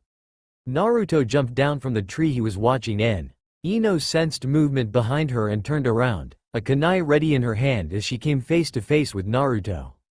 Naruto smiled nervously and said, "Hey Ino, how's it going?" "How's it going?" Ino repeated angrily as she approached Naruto. Naruto puts his arms up in defense. He put his arms down a moment later as he said, "I'm sorry Ino, I just got caught up in training these eyes of mine." Naruto pointed to his eyes and Ino looked in awe. The next thing Naruto knew, he was slapped hard across the face. Ino looked as angry as ever as she yelled, "Did you have any idea how worried I was about you? You're such an idiot Naruto. God, sometimes you just drive me fucking crazy." With those words she dropped down to her knees and began to cry into her knees. She looked up and made eye contact with Naruto as she said through teary eyes, "Naruto, don't ever disappear on me like that again. I was worried about you." Naruto pressed his hand against the place on his cheek Ino had slapped as his eyes widened in realization, and he thought, "She actually cares about me." Naruto took a step forward, pulled her into an embrace and said softly, "I'm sorry for leaving like that Ino. Next time I'll talk to you before I go anywhere, alright?" Ino wiped tears from her eyes as she nodded and embraced Naruto tighter. They just stayed like that for what seemed like hours, but in actuality it was more like 10 minutes. After a few moments of silence Naruto broke away and said, "Come on Ino, I'll buy you breakfast." Ino blushed and looked down as she replied, "You don't have to. I can pay for myself."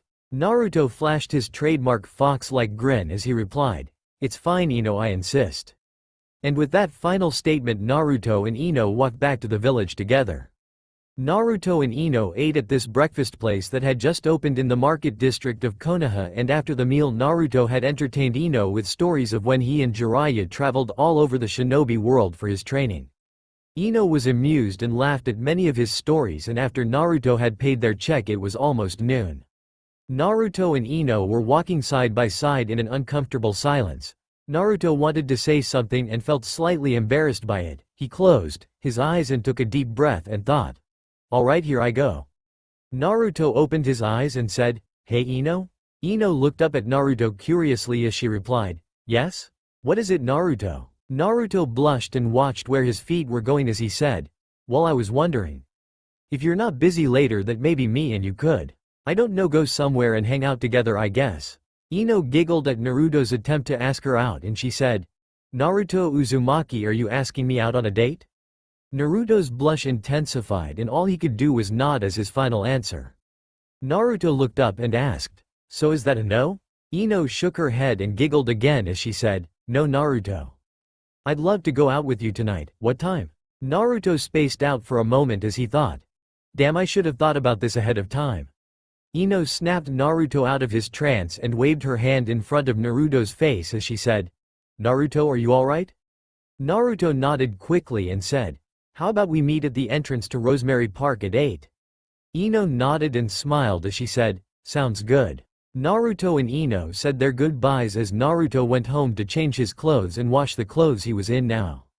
Ino went home and decided to wash up for her and Naruto's dinner date. She felt comfortable around Naruto and decided to not wear anything flashy or anything like that. She would just go as herself and wear what she normally did.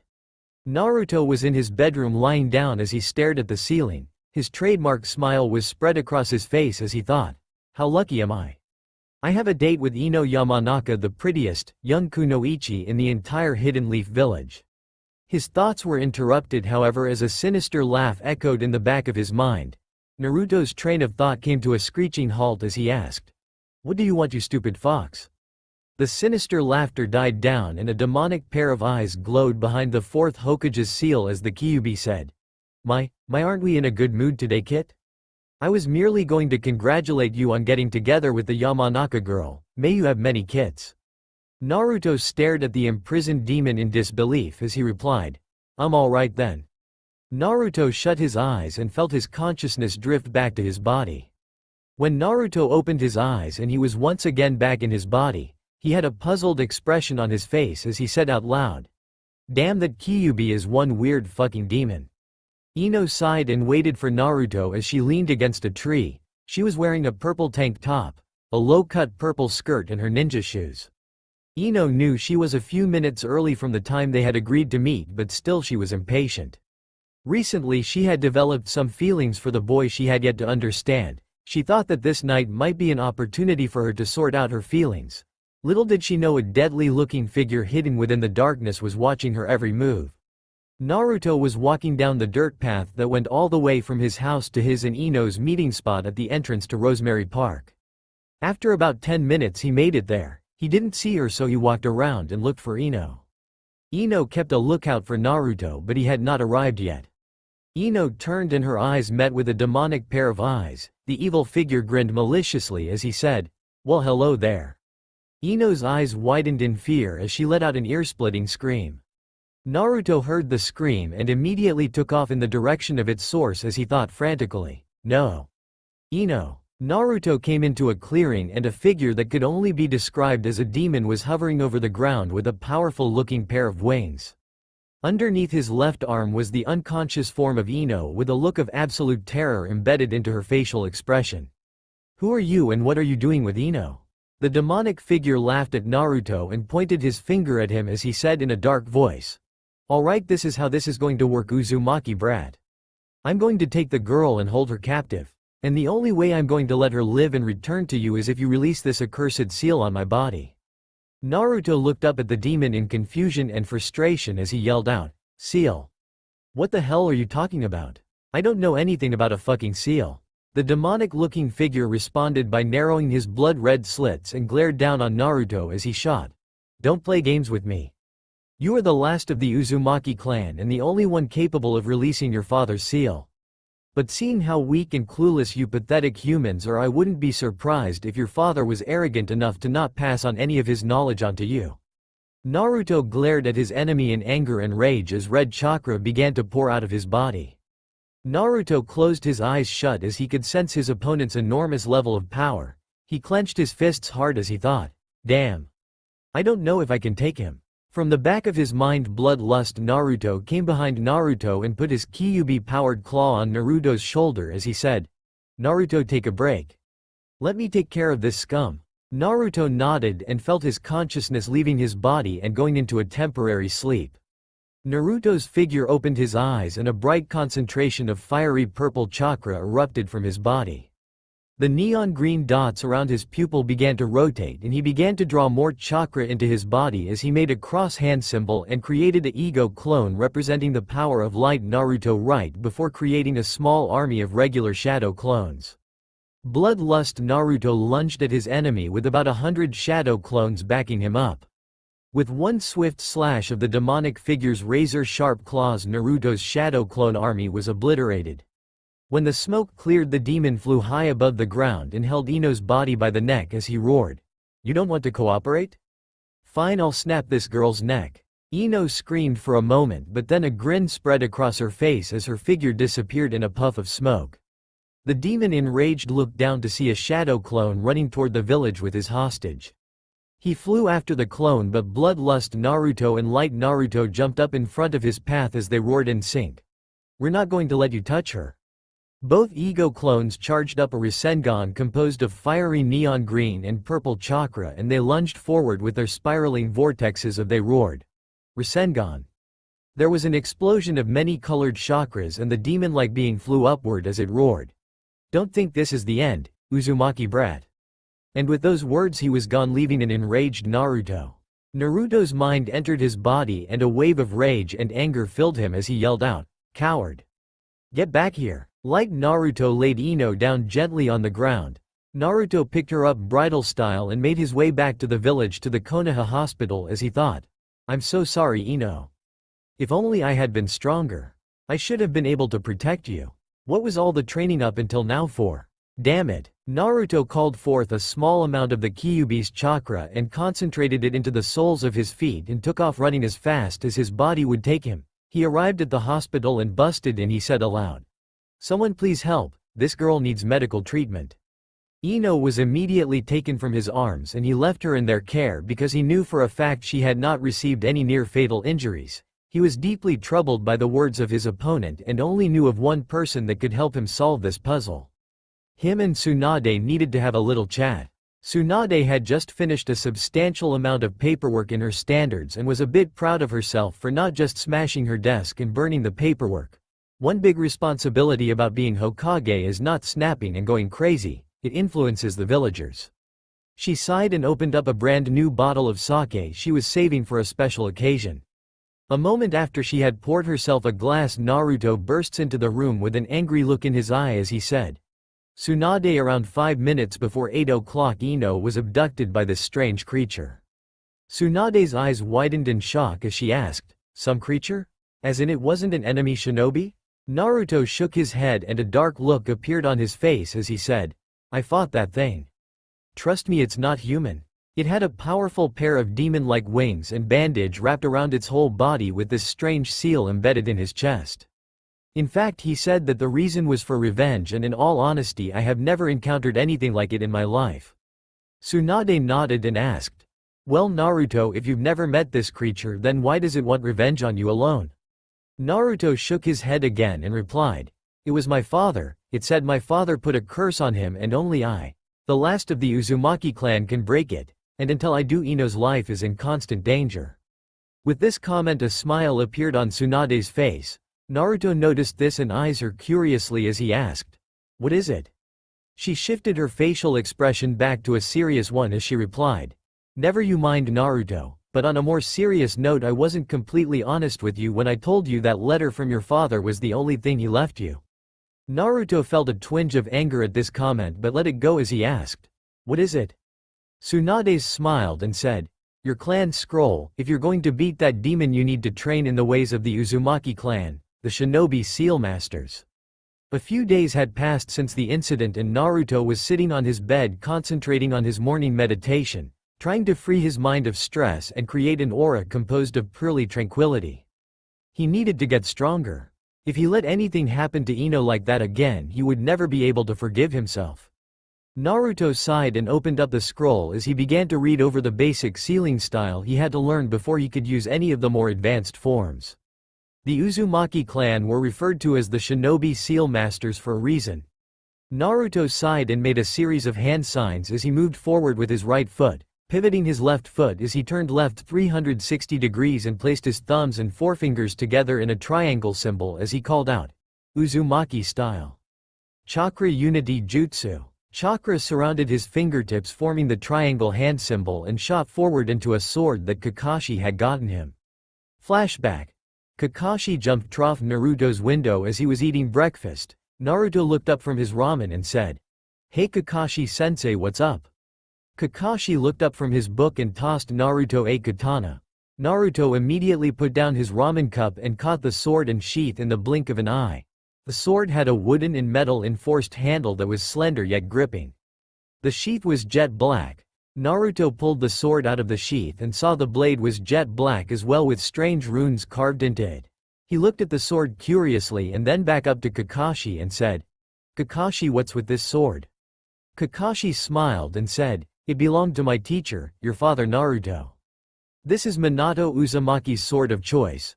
The runes on it were a part of your clan so I don't know much. Maybe you can figure out its true power through the teachings of your clan's scroll. In the meantime I heard you started to learn your clan's style of fuinjutsu. Naruto, your father was very powerful and he could do things I never knew possible, so work hard." And with those words Kakashi was gone, leaving an open window in his place. Flashback end. The runes on the sword began to glow bright red and a barrier of chakra began to form around the blade. Naruto's heart was throbbing from curiosity and excitement. The chakra formed the shape of a lock and then a moment later it broke off. Naruto watched in excitement as he thought, "I read about this jutsu in my clan's scroll.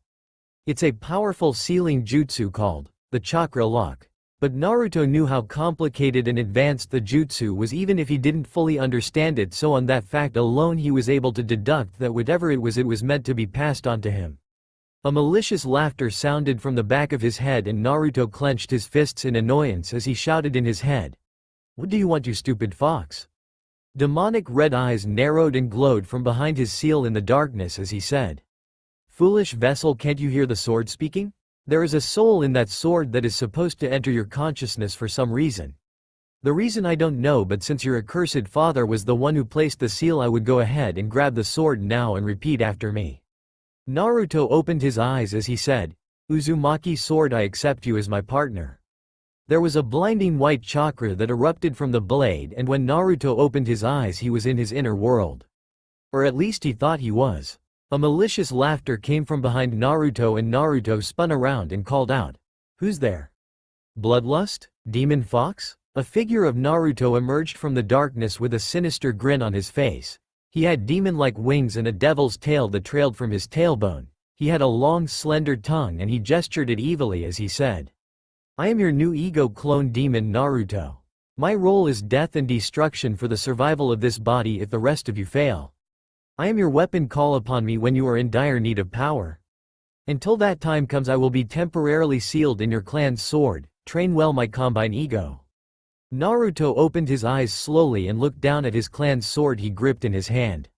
The sword had his clan symbol embedded into the blade with what appeared to be chakra. His clan symbol was the all-too-familiar spiral symbol that was on the orange jumpsuit the third Hokage had given him and the one he was currently wearing.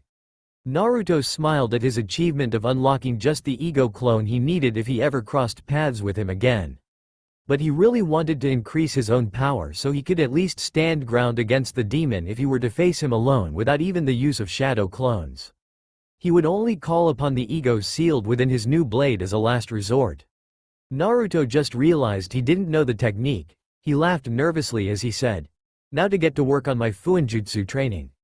Ino lay awake in her hospital bed. The doctors recommended she stay another night to make a full recovery, but due to her recent shock she merely nodded in confirmation. Ever since she woke up she had not said a word but merely used body language like nodding or shaking her head for yes and no. She didn't feel like talking to anyone right now. Except maybe Naruto, she thought to herself. Ino sighed and looked out the window as she thought. Knowing him, he blames himself for not being able to stop that thing from kidnapping me and was doing some kind of crazy new training to get stronger. She sighed again as she said the first words since she woke up. Naruto, you idiot. Sakura had just finished her weekly training with Tsunade and man was she beat. She was also frustrated at the fact that she had not seen her teammate for an entire month. Ever since Naruto went on that mission with Ino, he's been acting a little different, like the old Naruto, but his behavior had shifted along with the crazy training he always disappears to do. She questioned Tsunade countless times on his whereabouts, but she had no idea where the blonde had run off to as well. She sighed and kept walking on her usual path home as she thought to herself, I hate secrets. As she was walking, a figure emerged from the distance. The figure was wearing black ninja pants, a black t-shirt with a red spiral design on the front, sandals, and wore a black Konoha headband across his forehead. After getting a closer look, Sakura realized the figure approaching her was none other than Naruto. But he just seemed so different, almost like an entirely new person. And what was with those eyes of his? Sakura looked closer and saw a fiery purple pupil with 3 neon green dots rotating around the pupil slowly. Was that a clan Dujutsu? So many questions entered the young Kunoichi's mind, but she knew that would have to wait. Hey Naruto, Sakura called out with a sweet smile. Naruto, upon hearing his name, turned around to face Sakura. He smiled and said, Hey Sakura, what's up? Sakura smiled but noticed that he didn't call her Sakura-chan like he used to. Not that she cared. Sakura smiled and said, Nothing much Naruto, I just finished my training with Tsunade so I'm pretty tired. Naruto smiled and said, That's great Sakura. Funny coincidence too, I just got done with my training too. Sakura smiled as she thought, I should have figured. Sakura leaned against a nearby fence and asked, Oh yeah? You working on a new technique? Naruto grinned as he said, You could say that. Sakura smiled and said, Well Naruto, you want to grab a bite to eat? You could even call it that date you always wanted. Naruto's reacted a little uneasy at this comment and he put on that signature smile he does whenever he masks his true emotions as he replied, I'm sorry Sakura, I can't, maybe some other time, okay? Anyway, I got to go, bye. And just like that he was gone. Sakura walked back home with an almost hollow feeling in the pit of her stomach as she thought, Naruto turned me down on a date? Is he really over me? Inner Sakura sighed and said, Sakura, you can't really say this is unexpected. I mean, you did treat him pretty badly even when he risked his life to bring Sasuke back for you. Sakura looked a little sad as she thought, but I've been nicer to him.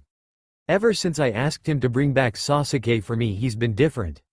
Inner Sakura frowned at Sakura's ignorance and continued, When that happened, he sacrificed his own happiness for your happiness. That's how much he cared, and even then you turned him down.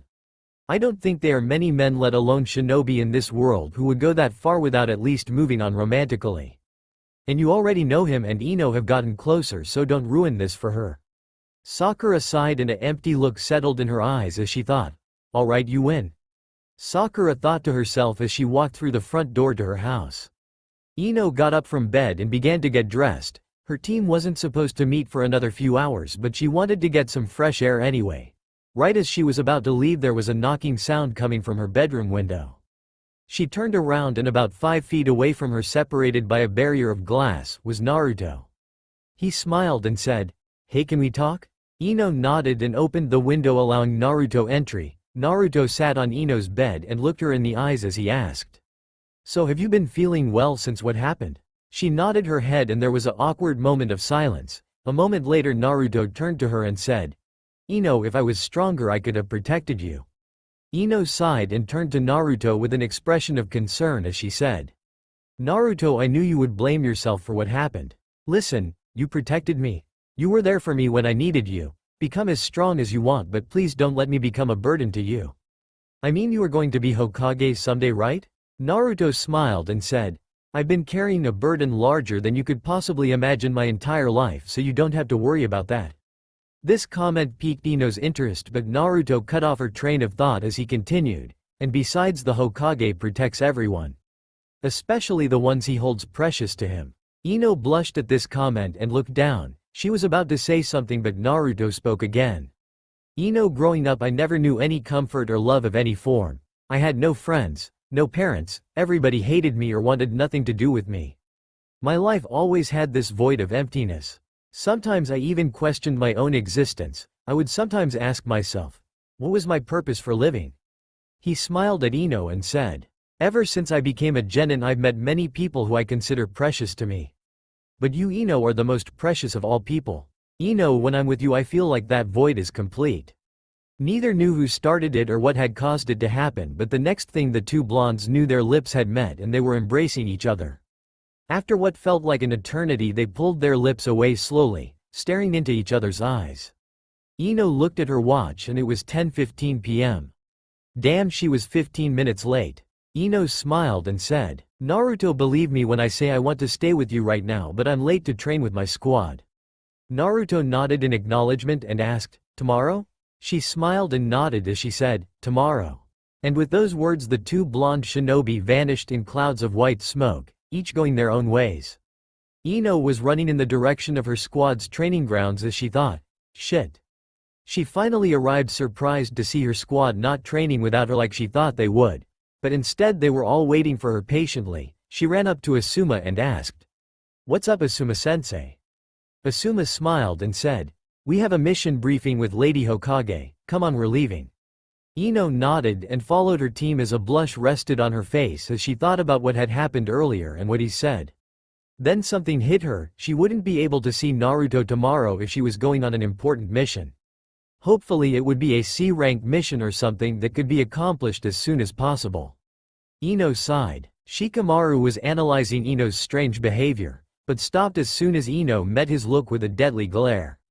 Naruto smiled at his luck as he created an all-too-familiar hand symbol as he called out, Ego Clone Jutsu. 3 separate replications of Naruto appeared from the darkness, each holding a different variation of Naruto's original form. Bloodlust Naruto wore an expression of curiosity and resentment, while Light Naruto stood against a tree with his eyes closed and his arms crossed. His facial expression reflected balance and neutrality. The last replication of Naruto took the form of a demon. Blood-red slits replaced his usual azure orbs that usually rested in his eyes, and his fingers and teeth were replaced with deadly-looking sets of razor-sharp fangs and claws. On his back were 2 powerful and demonic-looking wings. He opened his eyes slowly and stared at his combined ego in curiosity and waited for whatever reason him and the rest of his ego clones were called out. Naruto turned to the 3 separate manifestations of his ego with a sly grin on his face as he said, time to start working on a new technique. A similar grin appeared on Light Naruto's face, and a pair of malicious and sinister grins appeared on Bloodlust Naruto and Demon Naruto's facial expressions as they all thought in unison, this is going to be fun.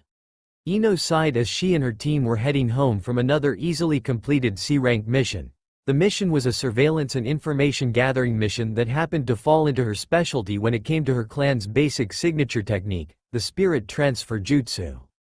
Her teammates protected her body as she infiltrated and obtained information from a seemingly local military institution, but after further investigation she discovered they were doing forbidden experiments to create a genetically altered shinobi for future use in combat.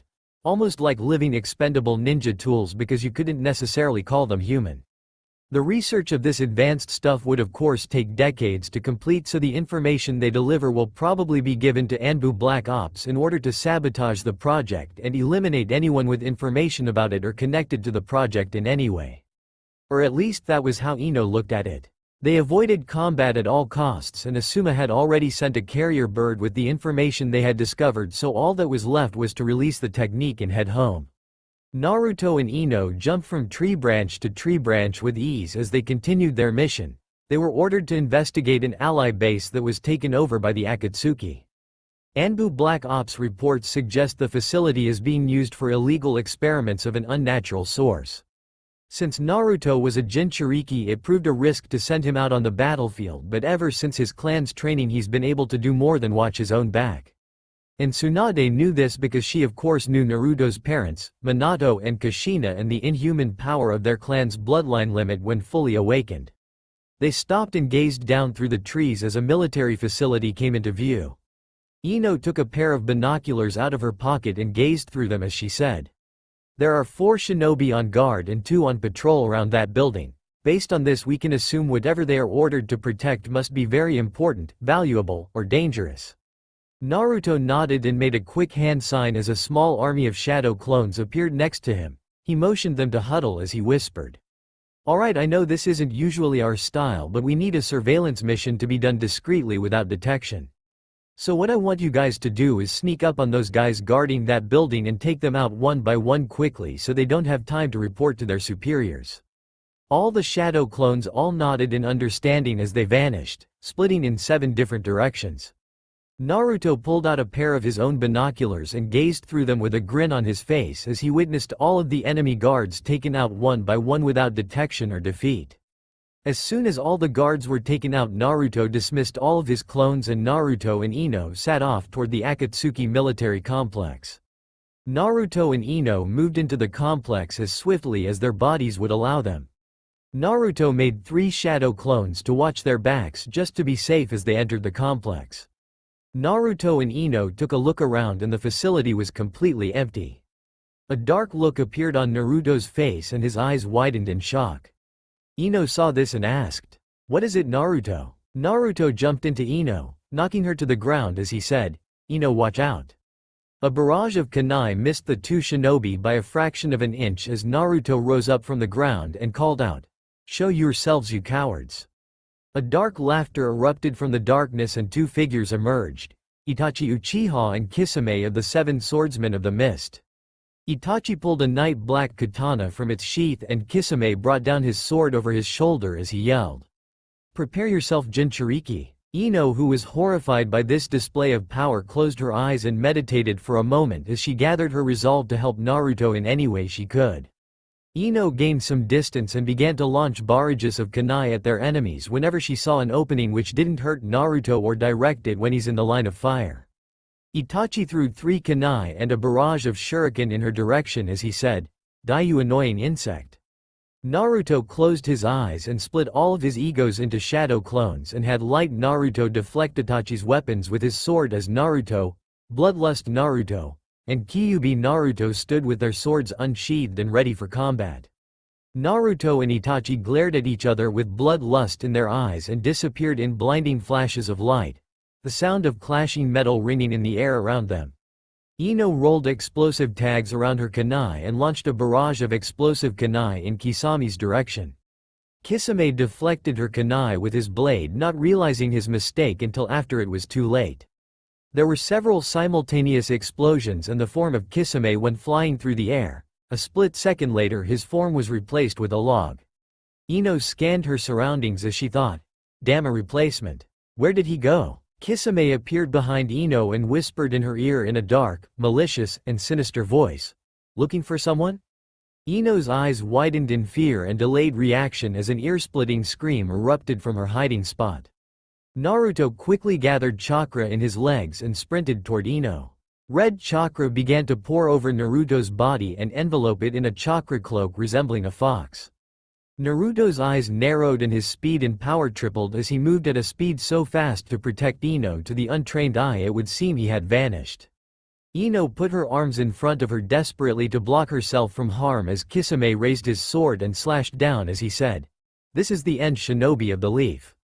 Ino closed her eyes hard as she waited for her inevitable death, but it never came. She slowly opened her eyes and Naruto was standing in front of her with his blade blocking Kisame's blade. Kisame kept pushing forward to no avail as he thought, "Damn, why can't I beat this kid?"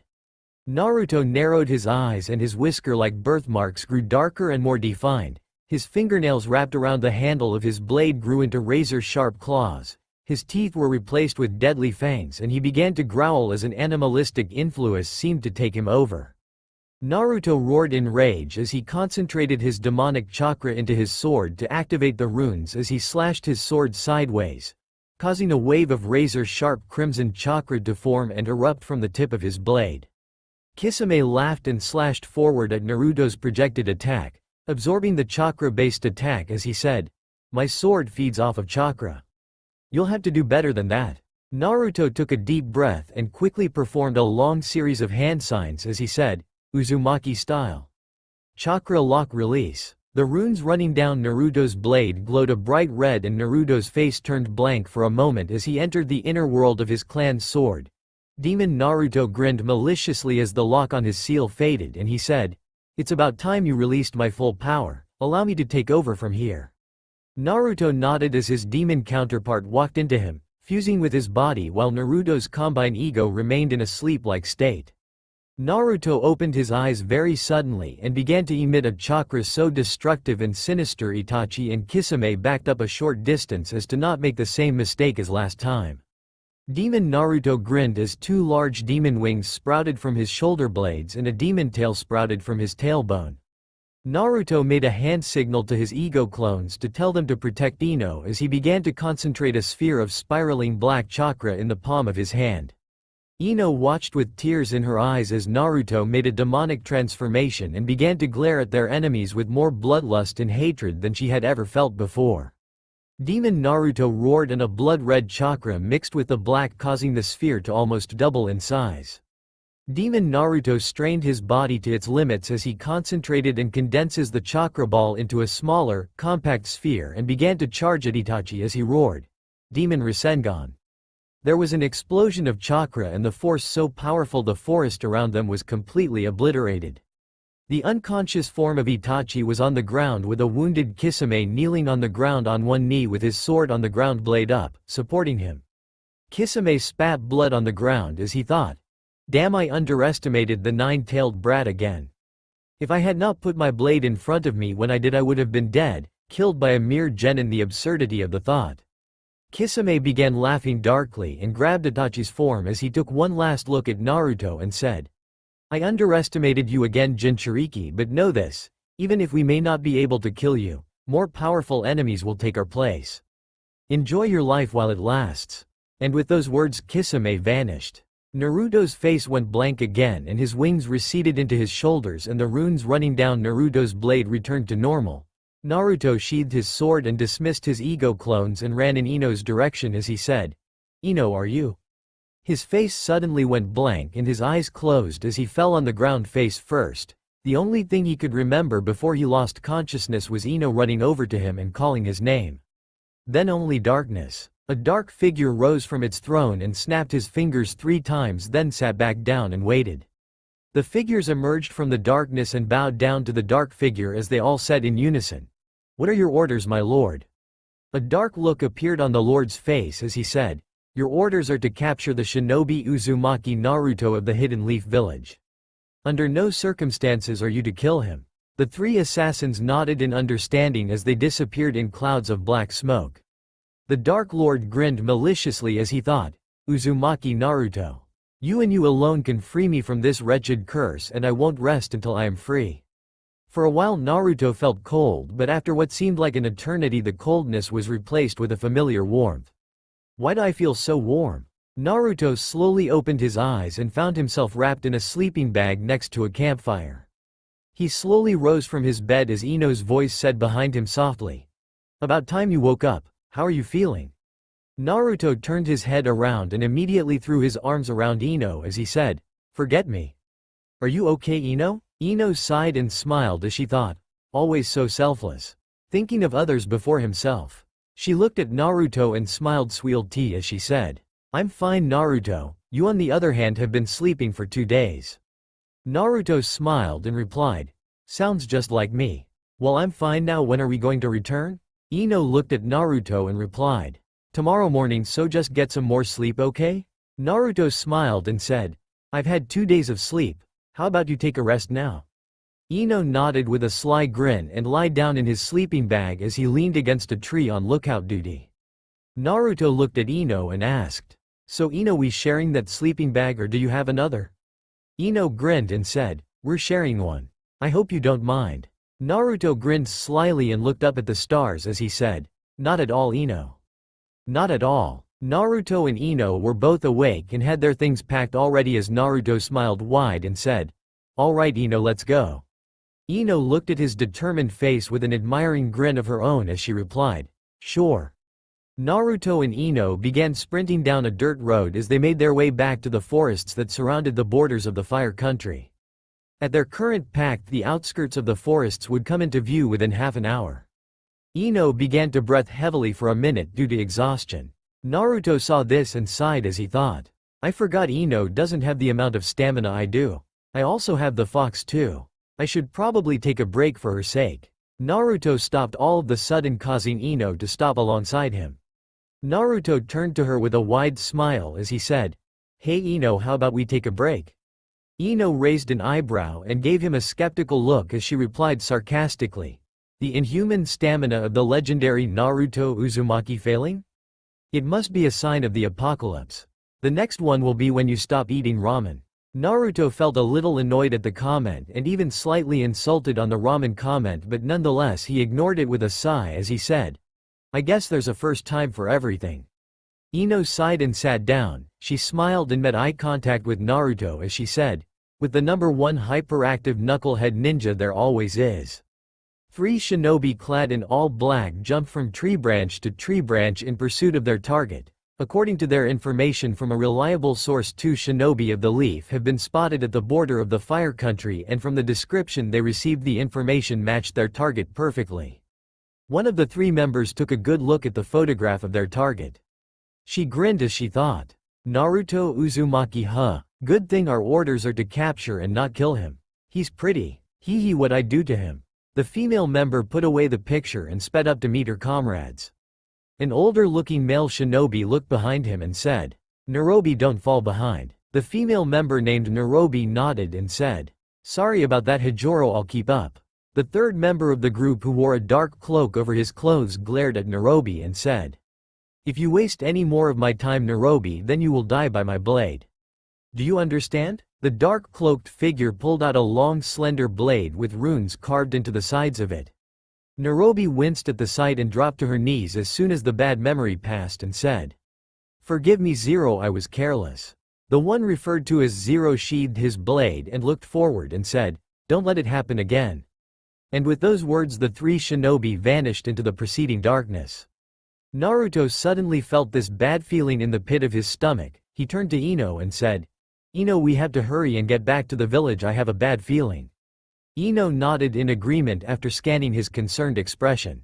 She gave Naruto a concerned look of her own as she said, "I've had the same feeling, we should be careful." Naruto grinned and nodded as they began heading once again in the direction of their home village. Naruto and Ino were running and a grin appeared on both of their faces as the forests of Konoha came into view. They were about 10 meters away from the border when a barrage of kunai came raining down. Naruto and Ino immediately instinctively dodged the barrage and even deflected the knives with kunai of their own. Naruto made a quick hand sigh and made a small army of about 40 shadow clones. Naruto made another shadow clone behind him and began charging up a Rasengan in one hand while unsheathing his blade with the other. As his small army of shadow clones unsheathed their blades, they all in unison rushed forward to meet their enemies. The 3 shinobi in all black smiled curiously at the sight before them as Nairobi said, "So he really can use the shadow clone technique. This kid is something else." Zero spat on the ground and said, "He's just another weakling. Let's take care of his clones and break his legs at the very least."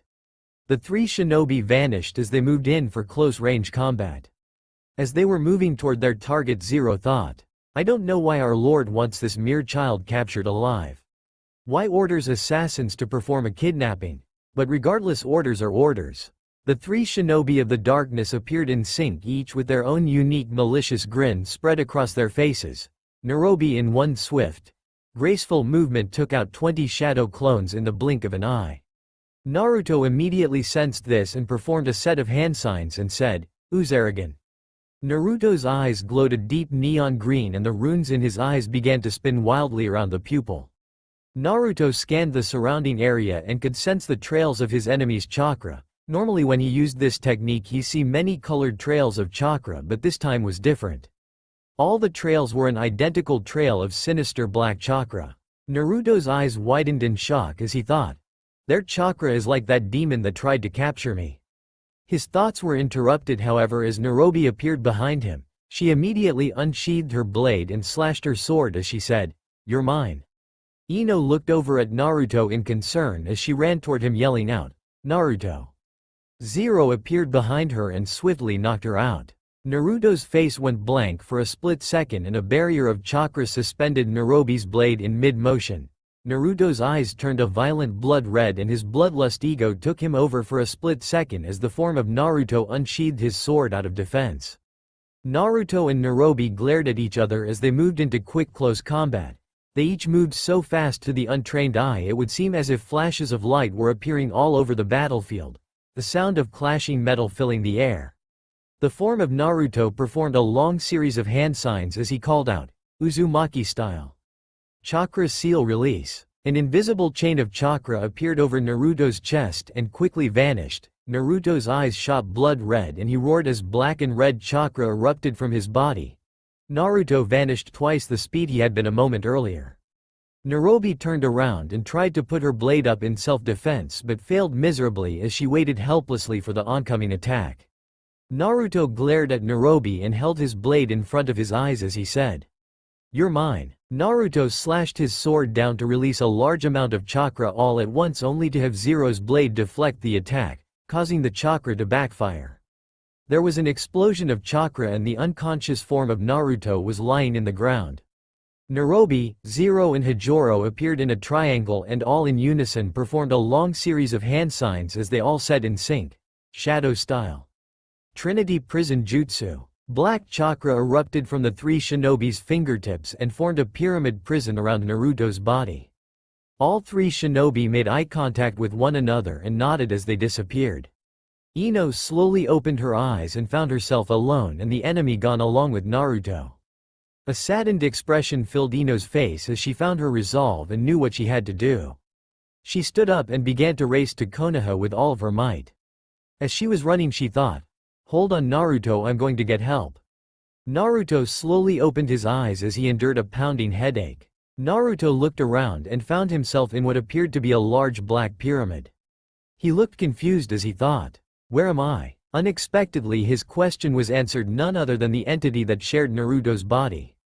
Naruto closed his eyes and an annoyed expression filled his face as he said in his mind, "What do you want, you stupid fox?" A dark malicious laughter echoed in his mind and the fox said, "Feisty today aren't we, Kit? As to your question, you lost your battle and the three shinobi you were in combat with are using a jutsu to imprison you and make it impossible for you to break their barrier." Naruto grinned and stood up and began to run as he said, "Just watch me." Naruto ran right into the barrier and a surge of black electricity surged through his body and he fell backward 10 feet backwards back to the very place he had been a few moments earlier. Naruto struggled to get up as a familiar malicious laughter echoed in the back of his mind as the fox dragged him into his internal world. He stood in front of the fourth Hokage's seal as the fox glared through the giant bars at Naruto and said, "See, I told you, Kit. There's no way out, but then again we may be able to use this to our advantage." Naruto didn't know what told him to listen to the fox, but he listened to his gut intuition and said in his mind, "Go on. You see, within this darkness you can perfect your family's forbidden dojutsu. More commonly known as the Eyes of Hell, or as you would call it level 3 of your family's dojutsu. With your eyes you could strike fear in the hearts of the darkest and malicious beings in this realm. Your power would escalate beyond anything you could ever dream, but the eyes are forbidden for a reason. There's a price for them. This special eye technique that comes once every few generations usually flows through the veins of all others in your clan. Their bodies just weren't strong enough to endure the power of the ego jutsu and the dojutsu without going insane. But you, kid, may just be the one to inherit this technique, but you will be required to pay a price." Naruto looked up at the fox and asked, "And what exactly is this price?" The Kyuubi laughed dark and maliciously as he said, "Not much, you just have to do me a little favor later on. Let's just say I'm having you run me an errand to pick something I left behind many years ago." Naruto was a bit skeptical with the fox's story and knew quite well that foxes were masters of trickery and deception. This errand, to a demon, to him obviously was a life-threatening situation, and the item he needed to pick up wherever the fox wants him to go is probably dangerous or powerful. Or both. Naruto nodded and said, I agree. The demon fox laughed darkly and said, very well, I will grant you my eyes along with more of my chakra. May you put them to good use. Naruto was suddenly snapped out of his inner world as a pain shot through his eyelids. He screamed in agony and pain as he held his hands over his eye sockets tightly, screaming, it burns. And with those words Naruto collapsed on the ground unconscious. The enemy has thought they have won, but if you can obtain these eyes you can break out of this prison before they can deliver you to wherever they are planning to take you. Assuming he survives. And he will. That is with me healing him. Ino ran as fast as she could. She panted and smiled in relief as the gates of Konoha came into view. She ran as fast as she could and was greeted by the gate guards. They approached her and said, hey Ino, back from your mission? Ino had tears in her eyes and looked away as she said, please get me Lady Hokage. Naruto had been abducted. Tsunade slammed her fists into her table, causing it to break. A look of anger and disbelief covering the Hokage's face. She stood up and took a deep breath to relax. She snapped her fingers and 5 Anbu appeared in her office. She looked at the leader of the particular squad and said, your orders are to locate and rescue Naruto Uzumaki, and I'm sure most of you know why. This is an S-rank mission, no screw-ups. The Anbu all bowed down and in unison said, yes Lady Hokage. And with those words the Anbu vanished. Naruto stood up trying to focus, but every time he tried to open his eyes it would feel as if his eyes were on fire. He sat down and out his hands together and began to draw chakra. Without warning, a surge of red chakra shot out from his chakra stream right into his eyes, forcing them open. As soon as his eyes were forced open, pain shot through his entire body. After a minute the pain eventually went away. The red chakra receded into his body and he immediately began to notice the enhancements in his body. His attack power and speed had almost doubled if not tripled. But most of all, his eyes gave him enhanced reflexes and instincts that allowed him to react to attacks much quicker than any normal human being. Naruto grinned and flexed his hand as he said, this power. I like it. Nairobi, Hijoro, and Zero were all moving in sync in a trinity formation, each holding the barrier up with one of their hands. Nairobi looked up at Hijoro and said, he's been awfully quiet, I wonder if he's okay. She was cut off as Naruto roared, Demon Rasengan. There was a giant explosion and Naruto vanished through the opening of the barrier. Zero looked at the failed jutsu in disbelief as he said, impossible. A voice appeared above the trio, hey. Zero, Nairobi, and Hijoro all looked up and saw Naruto on a cliffside glaring down on them. Naruto looked down upon his jailers with rage as he roared, don't ever underestimate me. Naruto vanished from the spot he had been on the cliff a moment earlier and in one swift, graceful movement appeared behind Nairobi and silently slid his blade out of his sheath and quickly stabbed her, aiming for a non-vital organ out of mercy. Defeating her without causing anything more than a minor wound. Hijoro roared in anger and began to draw a large amount of that sinister black chakra from before. Zero got back a good distance and yelled, Hijoro, calm down, do you plan on using that technique here? Think about your options. Hijoro roared, shut up. But before he could complete his attack, Naruto opened his eyes and glared at his enemy, the ferocious eyes of a beast from hell staring him right in the face. He stared at his eyes and felt as if he were frozen in place, looking into the eyes of a demon. Naruto's bloodlust ego clone appeared behind Hijoro and quickly slashed him in half with his blade. Hajiro's butchered body fell to the ground lifeless, his facial expression permanently reflecting absolute terror. Zero drew his blade and began to draw the chakra into his blade. His eyes glowed red and he glared at Naruto and charged at him as he roared, impossible. Even with how weak Hijoro was compared to me, he was more than enough to take care of a pathetic little punk like you. Zero and Naruto glared at each other and each vanished. There were blinding flashes of light and discharges of chakra dispersing into sparks as their close-range battle display lit up the battlefield. Pretty soon Bloodlust Naruto and Naruto were both engaged in combat with the same enemy. Bloodlust Naruto kept Zero occupied for a moment as Naruto drew chakra and made a quick hand sign as he called out, Ego Clone Jutsu. Light Naruto, Kyuubi Naruto, and Demon Naruto manifested in a cloud of white smoke and immediately drew their swords. Zero vanished and appeared on the cliffside. Naruto had been at the beginning of the fight and smirked as he said, "6 against 1 is hardly fair in my opinion.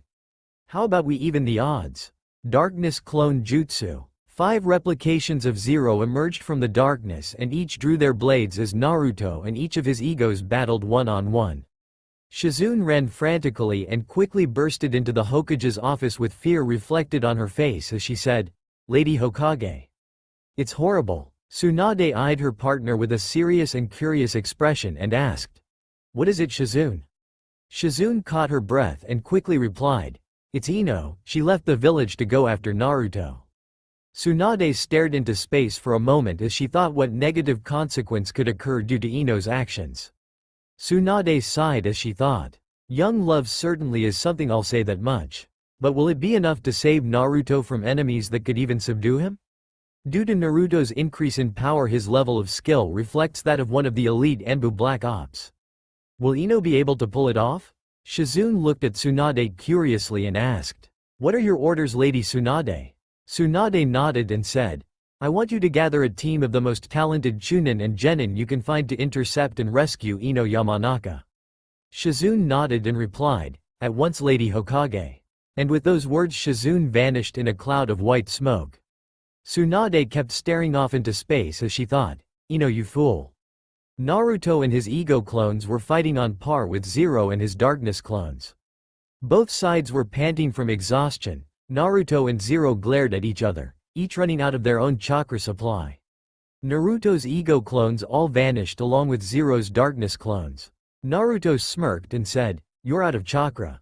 Zero glared at him with almost pure hatred reflected in his eyes as he replied, "So are you." Naruto grinned mischievously and made the hand sign to draw out chakra as he said, "In my case." "Not quite yet." Naruto made a battle cry similar to an almost animalistic roar as red chakra erupted from the seal on his stomach. Naruto made a louder roar as all the red chakra that escaped the seal seemed to concentrate into the chakra canal behind his eye sockets. Naruto opened his demonic eyes and narrowed them as red chakra enveloped his body in the form of a fox. Naruto's teeth sharpen and extend into fangs as his hands transform into powerful claws featuring razor-sharp claws. Zero backed up and looked at Naruto intensely as he thought, "What exactly is this kid? Is he a demon? And what is with that red chakra? Or is it even chakra at all?" Zero couldn't believe his luck. Here he was about to be killed by this demon kid who on the outside looked nothing like this demon staring him in the eyes. Naruto and Zero both turned as they sensed another presence enter the battlefield. The form of Ino emerged from the distance yelling, "Naruto!" Naruto's eyes went wide out of fear and he turned to see Zero speed off in her direction. Naruto sped off to intercept him as he roared, "Don't you dare touch her. I'll kill you." Zero performed a quick series of hand signs and his body seemed to disappear into his own shadow as it sped toward Ino's body. The shadow made contact and Ino's facial expression was immediately wiped blank. A moment later a dark and malicious laughter erupted from the form of Ino. The form of Ino grinned darkly and held a knife to her neck as Zero spoke through her and said, "Listen up, Uzumaki, this is how things are going to go. Either you attack me now and I kill the woman you love, or you obey my master's wishes and come with me and I let her live." Naruto stood in front of Ino and said, "Ino, wake up. Don't let him control you like that." "Naruto. Naruto, is that you?" Ino slowly opened her eyes and felt like she was drifting through an ocean, suspended in mid-motion. Ino struggled to open her eyes as she thought, "I'm awake, Naruto, I'm here." Ino's other hand loosened the grip Zero had on the knife, causing him to jump back in surprise as he thought, "Impossible, how can she still be able to move?" Naruto vanished and quickly knocked out Ino's body as he said, "Ino, forgive me." The shadow of Zero ejected from Ino's body and manifested back into his worn-out body. And with that final action Naruto picked Ino up and vanished in a cloud of white smoke. Zero struggled to get up and walked over to Nairobi and picked her body up and slung it over her shoulder. He took one last look at Hajiro's body and incinerated it with a black flame that erupted from his mouth to leave no evidence of Hajiro's village of origin before he sped off toward his master's hideout. Zero took one last look over his shoulder as he thought, "You will pay for this, Naruto Uzumaki. You will pay." Naruto carried Ino on his back and jumped from tree branch to tree branch. his eyes constantly watching his surroundings in case of enemies. Naruto? Ino whispered weakly. What is it, Ino? Tears began to stream down Ino's cheeks and she pressed her face against Naruto's back as she said, I'm so sorry I was such a burden to you, Naruto. I could have gotten myself and you killed. I want to get stronger. Strong enough to protect you and fight by your side. I want to protect you too. I know I'm precious to you, but I want you to know you're just as precious to me as I am to you. Naruto's battle-worn expression shifted to a more peaceful expression as he replied, Ino, you have no idea how much those words mean to me. A 4-man Anbu squad jumped from tree branch to tree branch scanning their surroundings for their targets. They all stopped and the leader made a hand sign to his team, causing all the other members to nod in understanding as all members split up in 4 different directions. Naruto was beginning to feel drained and relying on nothing but Kyuubi's chakra was taking a toll on his body. His eyes now had the power of hell and it was a very powerful weapon to use, but the setback is that it uses ridiculously large quantities of chakra to use, so a human being possessing such power is completely unheard of. Naruto looked over his shoulder and smiled at the sleeping form of Ino he was carrying on his back, her face buried into his back and her arms around his chest. Naruto smiled and kept going as he thought, not yet. I have to keep going, not for just my sake, but for Ino's too. Naruto had been jumping from tree branch to tree branch for at least another hour and knew Konoha couldn't be too far away. Suddenly his body became alert as he sensed 4 powerful chakra pressures heading his direction. His body was exhausted of both physical endurance and chakra and had no means of fighting 4 powerful opponents. Naruto looked around him as he thought, shit, what do I do? Before he had time to further process his thoughts, however, the shinobi had appeared around him, surrounding him. Naruto couldn't see his opponents well in the dark and started to unsheathe his blade. The shinobi he was looking at rose his hand and said, Uzumaki, Naruto, put away your blade.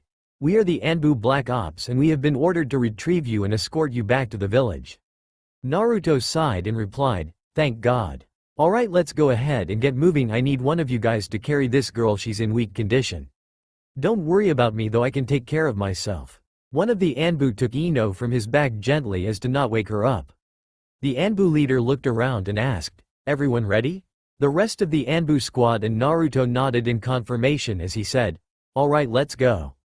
And with those words Naruto and the Anbu vanished. Tsunade sighed and poured herself another glass of sake as the file containing the mission Naruto and Ino were on lay open on her desk, the bottle of sake next to it. She was growing impatient. It usually didn't require this much time for the Anbu to complete such an easy task. She sipped from her sake glass with a sigh as she looked out the window into the sky. She noticed the moon and said, the moon's almost full. Just as she was finishing her glass, there was an audible knock from the outside of her office door. Tsunade used a quick genjutsu to hide the sake glass and bottle. A moment later she called out, come in. Tsunade's office door opened and Shizune quickly emerged from the doorway with a smile as she said, Lady Tsunade, the Anbu squad you sent out, Naruto and Ino have returned. They're being checked on as we speak. Tsunade smiled and said, that's great news. Would you like a drink with me before we check on Naruto and Ino, Shizune? Shizune smiled and said, as much as I hate to admit it, a drink would be great about now. Tsunade smiled at this and brought out another sake glass and dispelled the genjutsu. She picked up the sake bottle and poured her and Shizune's glasses. Tsunade raised her glass and cheered, to health. Shizune nodded and raised her own glass as she repeated, to health. Naruto smiled and sat up in the hospital bed he was situated in, watching Ino sleep. Naruto smiled and thought, she looks so peaceful. Ino's eyes began to open a little and she stirred as she struggled to open her eyes all the way. She succeeded and saw Naruto watching her and smiled as she asked playfully, what are you looking at? Naruto grinned and gave Ino a wink as he replied, you. Naruto smiled and was about to continue when all of a sudden the door opened and Tsunade and Shizune emerged from the doorway. Naruto smiled and said, hey Tsunade, what's up? Shizune sighed as she thought, same old Naruto. Talking so casually to the Hokage. Tsunade cleared her throat and said, Naruto, what exactly happened? The widest grin the Hokage had ever seen appeared on the young Jinchuriki's face as he replied, do I have one hell of a story for you. That's all for now. If you enjoy then please like, share and do comments.